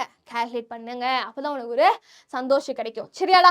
நான் கேல்குலேட் பண்ணனா அதனால ஒரு பிரச்சனை இல்லை. ஏன்னா எனக்கு ஆல்ரெடி தெரியும் நீ தான் கால்குலேட் பண்ணும். புரியுதா? ரொம்ப சிம்பிள் தான்டா, ரொம்ப கஷ்டமான சாப்டர் இல்லடா, ரொம்ப ரொம்ப சிம்பிளான சாப்டர் பசங்களா. ஸோ நீ என்ன பண்ணு, பார்த்து பார்த்து கால்குலேட் பண்ணுங்க. ஓகே, அடுத்தது என்ன, அடுத்த பிசிக்கல் குவான்டிட்டி என்ன? Amount of substance. என்னது? அமௌண்ட் ஆஃப் சப்ஸ்டன்ஸ், அதாவது பொருளின் அளவு. ஓகே, பொருளின் அளவு. ஓகே, இதான் அடுத்த பிசிக்கல் குவான்டிட்டி.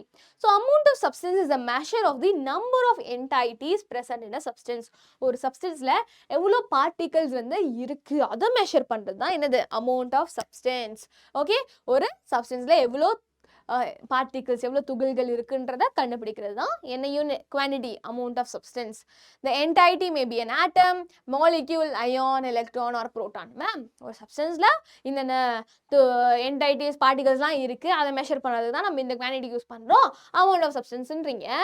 ஆனால் அந்த சப்ஸ்டன்ஸ்ல என்ன மேம் இருக்கும்? என்ன பார்ட்டிகல் மேம் இருக்கும்? அந்த பார்ட்டிகல் என்னவா இருக்கலாம்? ஆட்டமாக இருக்கலாம், அது மாலிகுலாக இருக்கலாம், அது அயானா இருக்கலாம், எலக்ட்ரானா இருக்கலாம், புரோட்டானா இருக்கலாம். ஓகே, அது என்ன வேணாலும் இருக்கலாம். ஓகே, பட் அது எவ்வளோ இருக்குன்றதை கண்டுபிடிக்கிறது தான் நம்ம என்ன குவான்டிட்டி யூஸ் பண்ணுறோம்? அமௌண்ட் ஆஃப் சப்ஸ்டன்ஸ் யூஸ் பண்ணுறோம். புரிஞ்சிச்சாடா பசங்களா? So generally amount of substance is directly proportional to the number of atoms or molecules. Okay, so ஜென்ரலாக நம்ம வந்து எவ்வளோ நம்பர் ஆஃப் மாலிக்யூல்ஸ் அதில் இருக்குது, எவ்வளோ நம்பர் ஆஃப் பார்ட்டிகல்ஸ் அதில் இருக்குது அதை கண்டுபிடிக்கிறது தான் நம்ம அமௌண்ட் ஆஃப் சப்ஸ்டன்ஸ் சொல்கிறோம். So it is directly proportional. Okay, எவ்வளோ நம்பர்னு தெரிஞ்சாவே போதும், we can actually find out the amount of substance அப்படின்றாங்க. புரியுதாடா? ஸோ இது என்னது? காப்பர் காயின் இல்லையா? நம்ம யூஸ் பண்ணுற காயினில் ₹1 ₹2 காசு இல்லை, அது காப்பர் கிடையாது இல்லையா? ஸோ இது வந்து காப்பர் காயின். இந்த நாணயம் வந்து it is made of copper, தாமிர நாணயங்கள். சரியா? ஸோ இதில் எத்தனை நம்பர் ஆஃப் காயின்ஸ் இருக்குடா? 1 2 3 4 இருக்கா? ஈஸியாக கவுண்ட் பண்ணிடலாமா? மேம், இது கூட கவுண்ட் பண்ணலன்னா நான் வந்து 8th ஸ்டாண்டர்ட் வரையும் வந்ததே வேஸ்ட்னு நினைப்பீங்க. கரெக்டு தான். ஸோ 4 ஈஸியாக கண்டுபிடிச்சிடுவேன். But can you count the number of copper atoms in a coin? Can you count the number of copper atoms in a coin? It is very difficult to count the number of atoms because they are not visible. ஏன்னா இங்கே 4 coin இருக்குன்னு ஈஸியாக சொல்லிட்டேன், ஆனால் ஒவ்வொரு காயின்களையும் எத்தனை number of copper ஆட்டம் இருக்குன்னு சொல்ல முடியுமா? கண்ணுக்கே தெரியாது, அதுவும் துருண்டா இருக்கும். அதை எப்படி நீ வந்து கால்குலேட் பண்ணுவ? Possible ma'am, impossible ma'am. எப்படி மேம்? அப்படிதான் நீ யோசிப்ப. So it is difficult to count the number of atoms in a copper coin because they are not visible. At all visible. The number of atoms or molecules in a substance is measured in mole. ஆனா முடியாது, impossible னு சொன்னேன். ஆனா நான் சொல்றேன் impossible. Possible அப்படின்னு என்ன சொல்றாங்க? சயின்டிஸ்ட் சொல்றாங்க. எப்படி மேம்? ஸோ இந்த நம்பர் ஆஃப் ஆட்டம்ஸ் ஒரு மாலிக்யூல்ஸ் இன் சப்ஸ்டன்ஸ் மெஷர் பண்ணுறதுக்கு நம்ம எதில் மெஷர் பண்ணுறோம்? நம்ம மோலில் மெஷர் பண்ணுறோம். இதுனா மேம் புதுசாக இருக்கே, இது என்ன புது குவான்டிட்டி? ஆமாண்டா, நம்ம ஒரு சப்ஸ்டன்ஸில் எவ்வளோ ஆட்டம்ஸ் இருக்குது, எவ்வளோ மாலிக்யூல்ஸ் இருக்குது கண்டுபிடிக்கிறதுக்கு ஒரு புது குவான்டிட்டி எடுத்துகிட்டு வரோம், மோல்னு. அதோட எஸ்ஐ யூனிட் என்ன? அதுதான்டா SI unit. Okay, so quantity is amount of substance. Physical quantity amount of சப்ஸ்டன்ஸை மெஷர் பண்ணுறதுக்கு என்ன யூனிட் எடுத்துகிட்டு வர? அதுதான் மோல். இதான் ஸ்டாண்டர்ட் யூனிட். சரியா? ஸோ நம்ம அமௌண்ட் ஆஃப் சப்ஸ்டன்ஸை மோலில் மெஷர் பண்ணுவோம். ஸோ மோல்னா என்னது மேம்? இப்போ 12 முட்டையை நீ என்ன சொல்லுவ? ஒரு டசன்னு சொல்லுவியா? ஒரு பேர்னு என்ன சொல்லுவ? 2 பொருள் சேர்ந்தா அது ஒரு பேர்னு சொல்லுவியா? இப்போ இது நான் என்ன சொல்லுவேன்? இது ஒரு பேர் ஆஃப் என்னது? கம்மல் அப்படின்னு சொல்லுவோமா? ஒரு பேர் ஆஃப் பிரேஸ்லெட்னா 2 பிரேஸ்லெட்னு அர்த்தம். ஒரு பேர் ஆஃப் கம்மல்னா ஒரு 2 கம்மல்னு அர்த்தம். ஒரு டசன் ஆஃப் எக்ஸ் அப்படின்னா 12 முட்டைன்னு அர்த்தம். ஒரு டசன் ஆஃப் பனானாஸ் அப்படின்னா 12 வாழைப்பழம்னு அர்த்தம். அதே மாதிரி ஒரு டசன் ஆஃப் இது என்னது? என்னோட ஃபேவரட் என்னதுன்னு சொல்லுங்க. ஓகே, ஸோ ஒரு டசன் அப்படின்னா 12ன்னு அர்த்தம். அதே மாதிரி இவங்க என்ன பண்ணுறாங்க? ஒரு மோல் அப்படின்னா ஃபிக்ஸடாக ஒரு நம்பர் எடுத்துகிட்டு வராங்க. என்னது? Mole is defined as the amount of substance which contains 6.023 into 10^23 entities. அதாவது ஒரு டசன்னா 12 அப்படின்னு ஃபிக்ஸ் பண்ணிட்டேன், ஒரு பேர்னா 2 ஃபிக்ஸ் பண்ணியாச்சு. அதே மாதிரி ஒரு மோல்னா அதில் 6.023 into 10^23 பார்ட்டிகல்ஸ் இருக்குன்னு அவங்க ஃபிக்ஸ் பண்ணிட்டாங்க. ஓகே, ஸோ ஒரு டசன்னா என்ன? 12. ஒரு பேர்னா என்ன? 2. பேர் ஆஃப் ஷூஸ்னா என்னது? 2 ஷூஸ்னு அர்த்தம் இல்லையா? அதே மாதிரி ஒரு மோல்னா இத்தனை நம்பர் ஆஃப் பார்ட்டிகல்ஸ். எத்தனை நம்பர்? 6.023 into 10 power 23 particles. ஓகேயா? ஸோ ஒரு மோல் ஆஃப் ஹைட்ரஜன்னா அது எத்தனை number of hydrogen particle atoms இருக்கு? இத்தனை நம்பர். ஒரு மோல் ஆஃப் ஆக்சிஜன்னா அதில் எத்தனை நம்பர் ஆஃப் ஆக்சிஜன் இருக்கு? இத்தனை நம்பர். ஒரு மோல் ஆஃப் ஹீலியம், எந்த எலிமெண்ட் வேணா எடுத்துக்கோ, ஒரு மோல்னு சொல்லிட்டுனா அதில் எவ்வளோ நம்பர் ஆஃப் பார்ட்டிகல்ஸ் இருக்கு? இவ்வளோ நம்பர். சரியா? புரியுதா? ஸோ இதை நம்ம எப்படி சொல்லுவோம்? மோல்ன்றதை MOLன்னு நம்ம எழுதினாவே போதும். இந்த நம்பருக்கு ஒரு பேர் இருக்கு. ஒரு மோல்னா இத்தனை நம்பர் 6.023 into 10 power 23 பார்ட்டிகல்ஸ் இருக்குன்னு சொன்னேன். அதுக்கு ஒரு பேரும் வச்சிருக்காங்க. அந்த நம்பரை நம்ம என்ன சொல்லுவோம்? அவகாட்ரோ நம்பர்னு சொல்லுவோம். ஸோ ஒரு மோல் ஆஃப் ஹைட்ரஜன் ஆட்டம்ஸ் எத்தனை அப்படின்னு கேட்டா அவகாட்ரோ நம்பர் ஆஃப் ஆட்டம்ஸ்ன்னு சொல்லிடலாம். ஒரு மோல் ஆஃப் ஆக்சிஜன் ஆட்டம்ஸ் எவ்வளோ இருக்கும் அப்படின்னு கேட்டோம்னா அவகாட்ரோ நம்பர் ஆஃப் ஆக்சிஜன் ஆட்டம்னு சொல்லிடலாம். புரியுதா? அவகாட்ரோ நம்பர்னா என்ன? 6.023 into 10 power 23. புரியுதா? ஒரு மோல் ஆஃப் ஆக்சிஜன் மாலிக்யூல்ஸ்னா அது எத்தனை நம்பர் ஆஃப் ஆக்சிஜன் மாலிக்யூல்ஸ் இருக்கு? Avogadro number of molecules. புரியுதா? ஸோ நம்பரை மனப்பாடம் பண்ணிக்கோங்க, ஞாபகம் வச்சுக்கோங்க. ரொம்ப ரொம்ப இம்பார்ட்டன்ட்னா புரிஞ்சுக்கோங்க, புரிஞ்சு படிங்க. சரியாடா பசங்களா? ஸோ நெக்ஸ்ட் நம்ம பார்க்க போற பிசிக்கல் குவான்டிட்டி என்ன? நெக்ஸ்ட் நம்ம பார்க்க போற physical quantity is luminous intensity, ஒளிச்செறிவு. என்னது மேம் இது? So have you seen the scenes on the television? What is the umpire doing? So நீ வந்து இந்த ஷோஸ்லாம் பார்க்குறப்ப, கிரிக்கெட்லாம் பார்க்குறப்ப என்ன பண்ணுவாங்க? அம்பையர் வந்து ஏதோ வந்து இப்படி இப்படி வருவார், ஏதோ கையில் வச்சு இப்படி பார்ப்பாரு, இப்படின்வாரு, ஓகே அப்படின்வார். அது நீங்கள் பார்த்துருக்கீங்களா? பார்த்துருக்கலாம் இல்லையா? So have you seen the scenes on the television? What is umpire doing? Umpire என்ன பண்ணுறாரு? He is checking the intensity of light by using an instrument. So அவர் என்ன பண்ணுறாரு? ஒரு இன்ஸ்ட்ருமெண்ட்டை வச்சு நம்ம அவர் ஃபோன் பார்க்குறாரு, ஏதோ பண்ணுறாரு அப்படின்னு நினச்சிக்கொண்டே இல்லைடா. அவங்க என்ன பண்ணுறாங்க தெரியுமா? அங்கே லைட்டோட இன்டென்சிட்டி பார்க்குறாங்க. எவ்வளோ லைட் அங்கே இருக்குது, அவங்களால விளையாட முடியுமா, பிளேயர்ஸ்னால விளையாட முடியுமா, பாலை பார்க்க முடியுமா, எல்லாம் ப்ராப்பராக இருந்தால் தான் என்ன பண்ணுவாங்க? அலோவ் பண்ணுவாங்க. இல்லை அவ்வளோதான் விளையாட முடியாது. ஸோ ஒளியின் அளவு, ஒளியின் intensity, the intensity of light அங்கே ப்ராப்பராக இருக்கா அப்படின்றது என்ன பண்ணுறாரு? இவர் செக் பண்ணிட்டு போவார். So the measure of the power of the emitted light by a light source in a particular direction per unit solid angle is called as luminous intensity. புரியல மேம்? யோசிப்பீங்களா? சொல்கிறேன். So the measure of the power of the emitted light, ஒரு சோர்ஸ்லேருந்து, ஒரு source of லைட்லேருந்து உனக்கு இந்த light வந்து emit ஆகும். அதோட பவர், அந்த லைட்டோட பவர் தான் நம்ம என்ன பண்ண போகிறோம்? மெஷர் பண்ண போகிறோம். ஒரு டைரக்ஷனில் மெஷர் பண்ண போகிறோம். Okay, the measure of the power of the emitted light by a light source in a particular direction per unit solid angle. Okay, ஒரு சாலிட் ஆங்கிள், ஒரு திண்ம கோணம். ஓகே, ஒரு சாலிட் ஆங்கிள் இப்படி இருக்கும். ஓகே, ஒரு பர்டிகுலர் இந்த கோணத்தில் நம்ம என்ன பண்ணுறோம்? சோர்ஸ்லேருந்து எமிட்டட் லைட் ஒரு டைரக்ஷனில் எமிட் ஆகுது. அந்த லைட்டை வந்து நம்ம மெஷர் பண்ணுறோம். அதுதான் நம்ம என்ன சொல்கிறோம்? we call it as luminous intensity, ஒளிச்செறிவு அப்படின்னு நம்ம சொல்கிறோம். ஸோ ஒளிச்செறிவு தான், அதாவது நம்ம எவ்வளோ லைட்டோட இன்டென்சிட்டி இருக்குது மெஷர் பண்ணுறோம். சரியா? ஸோ இதை மெஷர் பண்ணதுக்கு என்ன யூனிட் தேவை? இது இஸ் நத்திங் பட் கேண்டிலா. சேண்டலா இல்லை, கேண்டிலா. சரியா? சேண்டலான்னு படிச்சிடாத, ஆனால் நல்லா இருக்குல்ல பேர், அதனால எனக்கும் பிடிச்சிருந்துச்சு. So the SI unit of luminous intensity என்னடா பசங்களா? கேண்டிலா. அண்ட் அதை எப்படி டினோட் பண்ணுறோம்? சிடின்னு நம்ம டினோட் பண்ணுறோம். So the light emitted from a common wax candle, மெழுகுவத்திலிருந்து உனக்கு லைட் வருதா? மெழுகுவத்தி ஏறிச்சுன்னா, கரண்ட் போயிடுச்சுன்னா என்ன பண்ணுவேன்? நீ டார்ச் யூஸ் நீங்கள் டார்ச்சு, என்னடா டார்ச்சு வேறு என்ன, இப்போ எமர்ஜென்சி லைட் எல்லாம் வந்துருச்சு. பட் நாங்கள் வந்து மெழுகுவத்தி தான் நாங்களாம் யூஸ் பண்ணுவோம். ஸோ நீயும் மெழுகுவத்தி யூஸ் பண்ணுவேன்னு நினைக்கிறேன். ஸோ அந்த மெழுகுவத்திலேருந்து உனக்கு லைட் வருதா இல்லையா?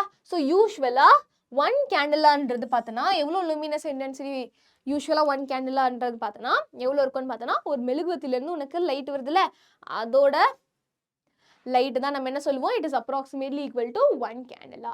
ஒரு மெழுகுவத்திலிருந்து உனக்கு வர லைட்டோட intensity is almost equal to என்னது? தோராயமா it is equal to 1 candela. புரியுதாடா பசங்களா? So the luminous intensity is measured by photometer. இது ஃபோட்டோமீட்டர். ஓகே ஸோ அந்த இன்ஸ்ட்ருமெண்ட் அவர் வந்து பார்த்து செக் பண்ணுறாருல இங்கே கரெக்டாக இருக்கா இல்லைன்னு சொல்லிட்டு அந்த இன்ஸ்ட்ருமெண்ட் பேர் என்ன it is nothing but photometer, ஒளிச்செறிவு மானி. ஓகே, லூமினஸ் இன்டென்சிட்டியை மெஷர் பண்ணுற instrument which gives the luminous intensity in terms of candela. அதில் வந்து டேரெக்டாகவே கேண்டிலாவில் என்ன பண்ணும், அது வந்து காமிக்கும். ஸோ இந்த ஏரியாவில் இந்த கேண்டிலா இருந்தால் தான் என்ன பண்ண முடியும், விளையாட முடியும் அப்படின்னு வந்து அவங்க வந்து ஆல்ரெடி அந்த ஆர்கனைசேஷன் சொல்லியிருப்பாங்க. அதை வச்சு இங்கே இருக்கா, இதோட கம்மியாக இருக்கா அதிகமாக இருக்கான்னு அவங்க செக் பண்ணிட்டு போவாங்க. அப்புறம் தான் அப்ரூவ் பண்ணுவாங்க ஓகே விளாட்லான்னு. Okay, apart from the 7 fundamental units we have 2 more units known as derived units. Okay, so இப்போ நம்ம 7 யூனிட்ஸில் 4 யூனிட்ஸ் பார்த்தாச்சு, 3 நீ சின்ன வயசுலேயே பார்த்தாச்சு. சின்ன வயசுனா 8க்கு முன்னாடியே பார்த்துருப்பேன். இப்போ அது தவிர்த்து இது எல்லாமே நான் என்ன சொன்னேன், பேஸ் குவான்டிட்டின்னு சொன்னேன். ஸோ பேஸ் குவான்டிட்டின்னு சொன்னேன். ஸோ இதை தவிர்த்து we have another units called as derived units. இது என்னது மேம் புரியலையே இன்னுமா அப்படின்னு யோசிக்கலாம், பட் அவ்வளோதான். ஸோ இந்த டிரைவ்டு யூனிட்ஸ் பார்த்தோன்னா இந்த பேஸ் குவான்டிட்டிஸை என்ன பண்ணியிருப்பாங்க, அதை பேஸாக வச்சு டிரைவ் பண்ணுறதுனால we call this as derived units. புரியுதா? ஸோ இன்னும் 2 derived units இருக்குது. இதாண்டா ஃபோட்டோமீட்டர், பார்த்துக்கோ. ஓகே, நம்ம அந்த derived யூனிட்ஸாக படிக்கலாம். ஸோ அதுக்கு முன்னாடி ஒரு குட்டி information. luminous flux or luminous power is a measure of the perceived power of light. Okay, luminous இன்டென்சிட்டினா எமிட்டட் லைட்டை மெஷர் பண்ணுறோம். லூமினஸ் பவர் ஆர் ஃப்ளக்ஸ்னா என்னது, நம்ம எவ்வளோ லைட்டாக நம்ம பர்சீவ் பண்ணுறோம் அதை மெஷர் பண்ணுறது என்னது, லூமினஸ் பவர். அதோட எஸ்ஐ யூனிட் வந்து லியூமன் அப்படின்னு சொல்லுவோம். 1 lumenனா என்ன, defined as the luminous flux of the light produced by the light source that emits 1 candle of luminous intensity over a solid angle of 1 steradian. கொஞ்சம் கன்ஃபியூஷனாக இருக்கும். ஸோ 1 ஸ்டெரேடியன்னா என்னன்னு தெரிஞ்சிச்சுன்னா உனக்கு வந்து ஈஸியாக நீ சொல்லிடலாம். 1 லூமன்னா என்ன, ஒரு லைட் சோர்ஸ்லேருந்து இவ்வளோ இன்டென்சிட்டியில் 1 கேண்டிலால் எனக்கு லைட் வந்து எமிட் ஆகுது. அது 1 candle of luminous intensity over a solid angle of 1 steradian. 1 ஸ்டெரேடியன்னா அந்த கோணம் சொன்னேன் இல்லையா, அந்த கோணத்தில் உனக்கு இவ்வளோ இன்டென்சிட்டி வருதுன்னா அதை கேல்குலேட் பண்ணாவே எவ்வளோ லைட் பர்சீவ் பண்ணுற அப்படின்றத நீ கண்டுபிடிச்சிடலாம் லியூமனில். புரியுதாடா? ஸோ டிரைவ்ட் யூனிட் போகலாமா? டிரைவ்ட் யூனிட்ல ஃபர்ஸ்ட் நம்ம பார்க்க போகிறது என்ன, ஃபர்ஸ்ட் நம்ம பார்க்க போகிறது பிளேன் ஆங்கிள். சரியா? What is plane angle? Plane angle is nothing but தலக்கோணம். அரக்கோணம் கிடையாது, தலக்கோணம்.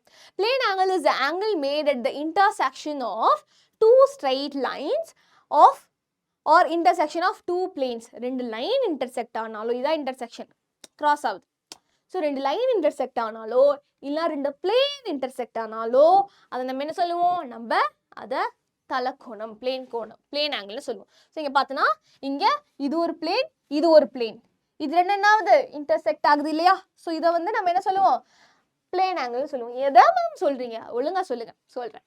ஓகே, ஸோ இங்கே பார்த்தோன்னா இது ஒரு பிளேன், இது ஒரு பிளேன் அண்ட் இது ஒரு இந்த ரெண்டுத்துக்குமே நடுவில் இருக்கிற ஆங்கிளை தான் நம்ம என்ன சொல்லுவோம், நம்ம பிளேன் ஆங்கிள்னு சொல்லுவோம்.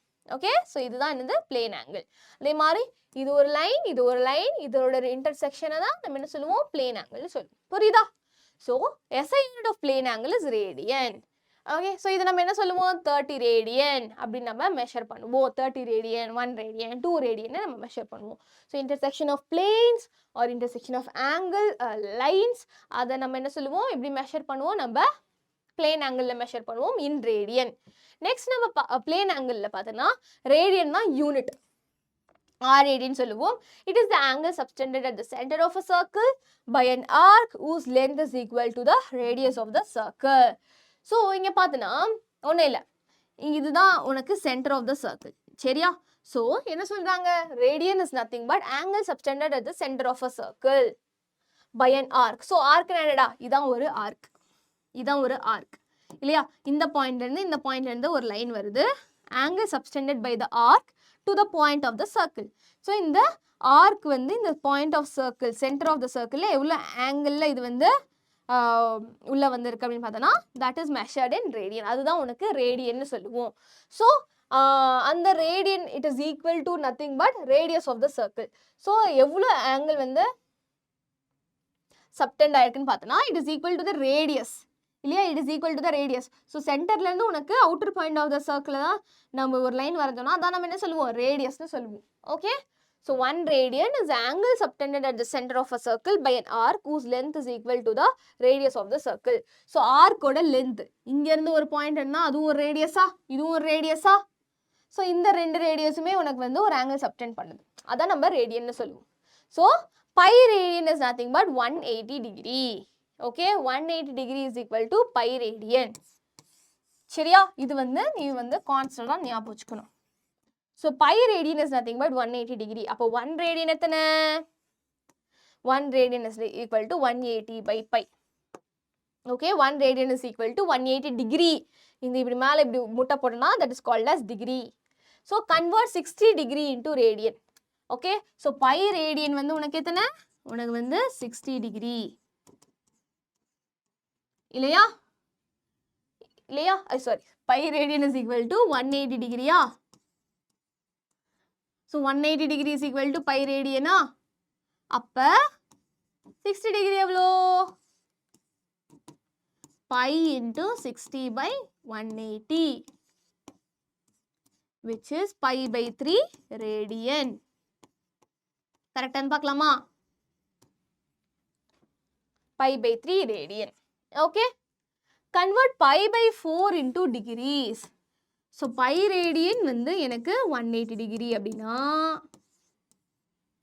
pi by 4 எனக்கு எவ்வளோ degree? Pi by 4 into 180 divided by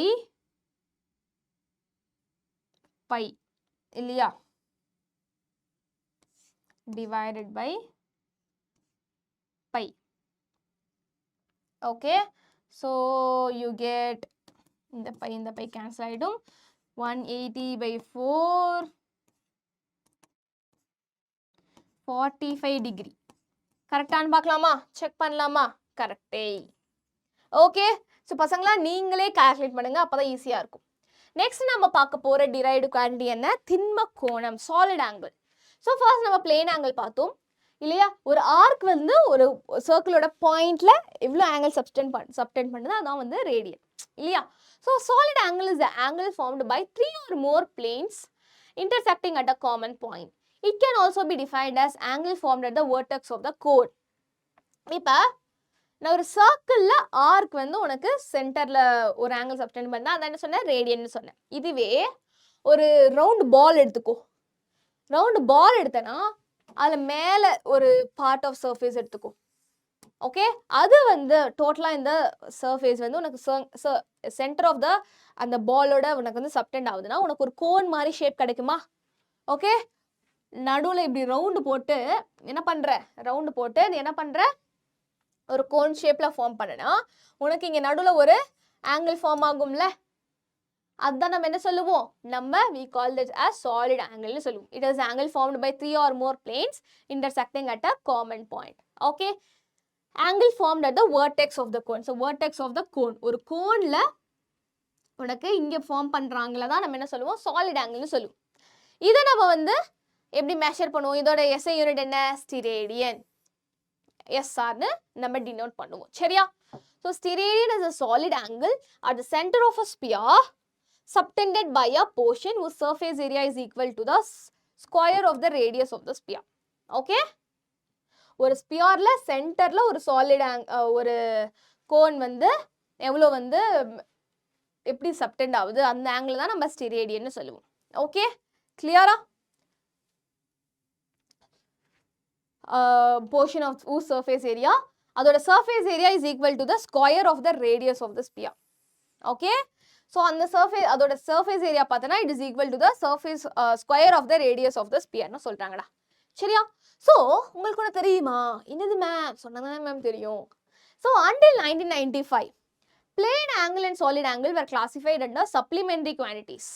okay, extra quantities அவங்க வந்து என்ன பண்ணாங்க? அவங்க இதை ஒரு குரூப் ஆஃப் இதில் போட்டு வச்சுருந்தாங்க. அதுக்கப்புறம் தான் 1995ல் அதை வந்து இல்லைடா இது எக்ஸ்ட்ராலாம் கிடையாது, இதுவும் தேவை தான், டிரைவ்டு குவான்டிட்டிஸில் அவங்க போட்டாங்க. சரியா? புரியுதா? So plane angle and solid ஆங்கிளுக்கும் உள்ள டிஃபரன்ஸ் என்ன? வெரி இம்பார்ட்டன்ட், எக்ஸாமுக்கு ரொம்ப ரொம்ப முக்கியம். எக்ஸாமுக்கு ரொம்ப ரொம்ப முக்கியம். So plane angle, it is the angle made at the point of intersection of line or plane. Line or plane வந்து intersect ஆகுதுன்னா அங்க நடுவுல உனக்கு ஃபார்ம் ஆகிற ஆங்கிள் plane angle. இது என்னது 2 dimensional. ஏன்னா லைனு பிளேனு ரெண்டுனாலுமே உனக்கு ரெண்டு ஆக்சஸ் தான் இருக்கு. ஸோ 2 dimensional, இரு பரிமாணம். அதோட யூனிட் என்ன? ரேடியன். ஆனால் இது அப்படி கிடையாது, சாலிட் ஆங்கிள் அப்படி கிடையாது. இங்கே வந்து 3 or more planes வந்து உனக்கு வந்து காமனாக இன்டர்செக்ட் ஆகுதுன்னா அங்கே ஃபார்ம் ஆகிற ஆங்கிள் தான் என்னது? சாலிட் ஆங்கிள் இல்லையா? ஏன்னா ஸ்பியர்னாவே 3 dimensional தான், கோன்னாவே 3 dimensional தான் இல்லையா? ஸோ இது 3 dimensional. அதோட யூனிட் என்ன? ரேடியன். புரியுதா? நெக்ஸ்ட் நம்ம பார்க்க போகிறது கிளாக்ஸ். ஓகே, நெக்ஸ்ட் நம்ம என்ன பார்க்க போகிறோம்? கடிகாரங்கள் பற்றி பார்க்க போகிறோம். டைம் என்ன மேம் அப்படின்னு கேட்பல, மேம் டைம் ஆயிடுச்சு மேம், சீக்கிரம் முடிங்க மேம் இப்படிலாம் நீ கேட்பல. ஸோ கிளாக்ஸை பற்றி தான் நம்ம இப்போ பார்க்க போகிறோம். ஸோ கிளாக்ஸ், கடிகாரங்கள் எங்கெல்லாம் யூஸ் பண்ணும் மேம்? எங்கே பார்த்தாலும் கிளாக்ஸ் இருக்குது. இப்போ கூட நான் டைம் பார்த்து தான் வந்தேன் ஃபோனில், சரியா? ஸோ டைம் இல்லாமல் வாழ்க்கை இல்லை. எல்லாமே நீ வந்து 3 மணி நேரத்துக்குள்ள எக்ஸாம் எழுதணும், 1/2 மணி நேரத்துக்குள்ள சாப்பிடணும், பெல் எது அடிக்கிறாங்க 8 பீரியடு, இந்த பெல் அடிச்சா இந்த டைமில் நீ வீட்டுக்கு போகணும், இந்த டைமில் தூங்கணும். டைமு அவ்வளோ முக்கியம். ஸோ கடிகாரம் ரொம்ப முக்கியம். வீட்டில் அவங்க ஆல்லாம் என்ன பண்ணியிருப்பாங்க? மாட்டிருப்பாங்க, வாட்ச் கட்டியிருக்க, ஃபோனில் டைம் இருக்குது, எல்லா இடத்துலையுமே டைம் ரொம்ப முக்கியம். டைம் இஸ் ப்ரெஷியஸ், தெரியும்ல? ஸோ அந்த டைமை மெஷர் பண்ணுறது தான் என்னது? நம்மளுக்கு இந்த இன்ஸ்ட்ருமெண்ட் என்னது? இது clock. So clocks are used to measure time intervals. கால அளவை மெஷர் பண்ணுறதுக்கு we use clocks. So many clocks are being used from the ancient time. அப்பத்துலேருந்து இப்போ வரைக்கும் நிறைய clocks வந்து யூஸ் பண்ணியிருக்காங்க. Scientists have modified the mechanism of the clocks every time to obtain accuracy. Okay, so clocksலாம் சும்மா இல்லடா, அப்பத்துலேருந்து இப்போ வரைக்கும் நிறைய மாடிஃபிகேஷன் அண்டர்கோ பண்ணியிருக்கு, சரியா? ஆரம்பத்தில் பெரிய கிளாக்கு சென்ட்ரல்லாம் பெரிய கிளாக் இருக்கும். அவ்வளோ பெரிய கிளாக்காக இருந்து குட்டியா இப்போ வாட்சில் வந்துச்சு, ஃபோனில் வந்துடுச்சு. ஸோ நிறைய மாடிஃபிகேஷன் அண்டர்கோ பண்ணியிருக்கு. ஸோ அதெல்லாம் நம்ம பார்க்குறோம். எதுக்கு இவ்வளோ மாடிஃபிகேஷன்? ரொம்ப பர்ஃபெக்டாக உனக்கு டைம் காமிக்கணும்ல. ஸோ நிறைய கிளாக் இருக்குது பேஸ்ட் ஆன் த டிஸ்பிளே வச்சு நம்ம கிளாக்கை ரெண்டாக என்ன பண்ணலாம்? கிளாஸிஃபை பண்ணலாம். ஒன்று வந்து அனலாக் கிளாக், இன்னொன்று டிஜிட்டல் கிளாக். ஓகே, அனலாக் கிளாக்ல என்ன இருக்கும், டிஜிட்டல் கிளாக்ல என்ன இருக்கும் அப்படின்னு நம்ம இப்போ பார்க்கலாம். டோன்ட் வரி, சரியா? ஸோ ஃபர்ஸ்ட் நம்ம பார்க்க போகிற கிளாக் என்னது? Analogue clock. ஓகே, அனலாக் கிளாக்னா என்ன? ஒப்புமை வகை கடிகாரம். Analogue clocks look like a classic clock. It has 3 hands to show the time. Okay, so இதான் வந்து ரொம்ப பாரம்பரியமான கிளாக். ஓகே, உங்கள் வீட்டில் கூட இப்போ இதான் இருக்கும் மேக்ஸிமம் இல்லையா? முள் இருக்கும், முள் கடிகாரம். ஓகே, ஸோ இங்கே தான் என்ன இருக்கும்? 3 hand இருக்கும், குறி முள் இருக்கும். என்னென்னது? Hour hand, minute hand and second hand இருக்கும். இதை வச்சு தான் நம்ம டைம் பார்க்க கற்றுருப்போம் இல்லையா? ஈஸியாக நீ நம்பர் பார்த்துட்டு 8:50 அப்படின்னு சொல்லிட்டான். ஆனால் இதில் பார்க்கறதான் என்னது ஆரம்பத்தில் கஷ்டமாக இருக்கும். இப்போ உங்களுக்கு எல்லாருக்கும் டைம் பார்க்க தெரியும் அப்படின்னு நினைக்கிறேன் இல்லையா? ஸோ பசங்களா, எத்தனை முள் இருக்கும்? 3 முள் இருக்கும். ஃபர்ஸ்ட் வந்து என்னது? அவர் ஹேண்ட், எவ்வளோ மணி நேரம் அப்படின்னு காமிக்கும். இட் இஸ் ஷார்ட் அண்ட் திக் இல்லையா? 3 ஹேண்ட் இருக்கும். நானே உனக்கு டைம் சொல்லி தரேன் பாரு. ஓகே, 3 ஹேண்ட் இருக்கும். ஒன்று வந்து என்னது? நல்லா குட்டியா தடியா இருக்கும். அதான் என்ன பண்ணும்? எத்தனை மணி நேரம் அப்படின்னு அது சொல்லும். Okay, it shows hour. And அதே மாதிரி நெக்ஸ்ட் வந்து மினிட் ஹேண்ட், நிமிடத்தை காமிக்கும். It is long and thin. Okay, so இது வந்து நீட்டா ஒல்லியா இருக்கும். ஓகே, இட் ஷோஸ் மினிட், எவ்வளோ மினிட்னா அது காமிக்கும். அண்ட் இன்னொன்று என்னது? Second hand, it is long and very thin. Minute ஹேண்டே ஒல்லி, அதை விட பயங்கரமா ஒல்லியா இருக்கும் என்ன? செகண்ட் ஹேண்ட் இருக்கும். இதுதான் என்னது? சுத்திக்கிட்டே இருக்கும், கான்ஸ்டன்டா என்னது? அப்படியே ஓலா வந்துகிட்டே இருக்கும். எவ்வளோ செகண்ட்ஸு அப்படின்றத அது காமிக்கும். Okay, it makes 1 rotation in 1 minute. 1 மினிட்ல அது ஒரு ரொட்டேஷனை முடிக்கும். அதாவது இந்த மினிட் ஹேண்ட் என்ன பண்ணும்? அது ஒரு ரொட்டேஷன்ல, அதாவது இங்க இருந்து ஃபுல்லா இப்படி திருப்பி வருதுன்னா எத்தனை நிமிஷம் ஆயிருக்கு? 1 நிமிஷம் ஆயிருக்கு. இன்னொரு தடவை சுத்தி இதே இடத்துக்கு வந்துச்சுன்னா 2 நிமிஷம் ஆயிருக்கு. ஓகே, 1 நிமிஷம் ஆக அப்ப இது கண்டினியூஸா சுத்திக்கிட்டே இருக்குமா இந்த மினிட் ஹேண்டு? 1 நிமிஷம் ஆயிடுச்சுன்னா இந்த மினிட் ஹேண்டு லைட்டா நகரும் 1 நிமிஷம். அப்புறம் இந்த செகண்ட் ஹேண்ட் திரும்ப ஒரு ரவுண்ட் அடிச்சுட்டு வரும். 2 நிமிஷம் ஆயிடுச்சுன்னா இது அடுத்து நகரும். புரியுதா? So 1 minute is equal to 60 seconds. Okay, so it makes 1 rotation in 1 minute. 1 நிமிஷத்துல எவ்வளோ ரொட்டேஷன்? ஒரு ரொட்டேஷன். ஓகே, என்னது? நம்ம செகண்ட் ஹேண்ட்ஸ் பண்ணுது. And 60 rotations in 1 hour. 1 ஹவர்ல அப்ப எத்தனை ரொட்டேஷன்? 60 ரொட்டேஷன். ஒரு எப்படி மேம் சொல்றீங்க? ஒன்றும் புரியல. 1 மணி நேரத்துல எத்தனை மினிட்ஸ் தான் இருக்கு? 60 மினிட்ஸ் இருக்கா? 60 மினிட்ஸ்ல எத்தனை மினிட்ஸ் இருக்கு? 60 மினிட்ஸ் இருக்கா? ஸோ 1 மினிட்ஸ்க்கு ஒரு ரொட்டேஷன்னா 60 மினிட்ஸ்க்கு எத்தனை ரொட்டேஷன்? 60 ரொட்டேஷன். அப்போ 1 மணி நேரத்தில் எத்தனை ரொட்டேஷன்? 60 ரொட்டேஷன் 1 மணி நேரத்தில் இந்த குட்டி மினிட் ஹேண்ட் சுற்றி சுற்றி வந்துடும். எவ்வளோ சுறுசுறுப்பாக இல்லை? ஸோ நீங்கள் தான் அதில் கிட்ட இருந்து என்ன கற்றுக்கணும்? ஆக்டிவ்னஸ் கற்றுக்கணும். சரியா? நம்ம அவ்வளோ ஆக்டிவாக இருக்கோமா? நம்ம ஒரு தடவை அப்படியே நடந்துட்டு என்ன பண்ணுறோம்? அப்படியே வந்து ரெஸ்ட் எடுத்துடுறோம். டயர்டாக இருக்குமா, ஏதாச்சும் காஃபி குடுமா, ஜூஸ் குடுமான்னு சொல்லி டயர்ட் ஆகிடுறோம். ஆனால் இது அப்படி இல்லைடா, நேரம் காலம் பார்க்காம என்ன பண்ணுது? சுத்திக்கிட்டே இருக்கு. Okay, so this is very very very very consistent. Okay, கற்றுக்கோங்க. மினிட் ஹேண்ட் மாதிரி இருக்கணும். ஸோ இதுதான் நம்ம என்ன சொல்லுவோம்? இந்த மாதிரி 3 ஹேண்ட் உனக்கு கிளாக்குள்ள இருந்துச்சு அப்படின்னா we call this as analog clocks. It can be driven either mechanically or electronically. either battery போட்டு நம்ம இதை வந்து என்ன பண்ணலாம்? ஆப்ரேட் பண்ணலாம். இல்லைனா நம்ம மெக்கானிக்கலாக கீ கொடுத்து ஹேண்டில் பண்ணுவாங்க. சரியா? ஸோ எலக்ட்ரானிக்கலாகவும் ஹேண்டில் பண்ணலாம், மெக்கானிக்கலாகவும் ஹேண்டில் பண்ணலாம். அடுத்தது என்னது? அடுத்தது ஒரு குட்டி மாடல் பண்ண சொல்லியிருக்காங்க.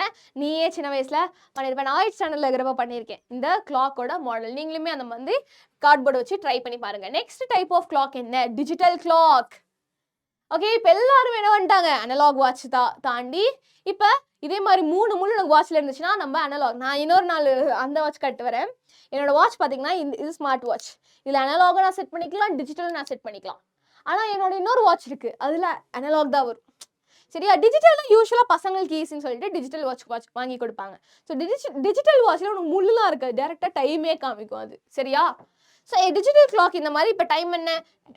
இது டேட்டும் காமிக்கும், டைம் 11:33 ஈஸியாக சொல்லிடுவேன் இல்லையா? நீ ஒன்றும் எந்த முள்ளில் இருக்குது, சின்ன முள் எங்கே இருக்குது, பெரிய முள் எங்கே இருக்குது நீ பார்க்க வேணாம். இப்போ இங்கே பார்த்தோன்னா அனலாக் கிளாக்ல உங்களுக்கு டைம் தெரியுமான்னு ஒரு டெஸ்ட் பண்ணுறேன். இங்கே டைம் என்ன? சின்ன முள் 2ல் இருக்குது, பெரிய முள் 12ல் இருக்குது. அப்போ டைம் என்ன? 2 o'clock இல்லையா? செகண்ட்ஸ் கால்குலேட் பண்ண வேண்டாம். ஸோ டிஜிட்டல் கிளாக் ரொம்ப easy.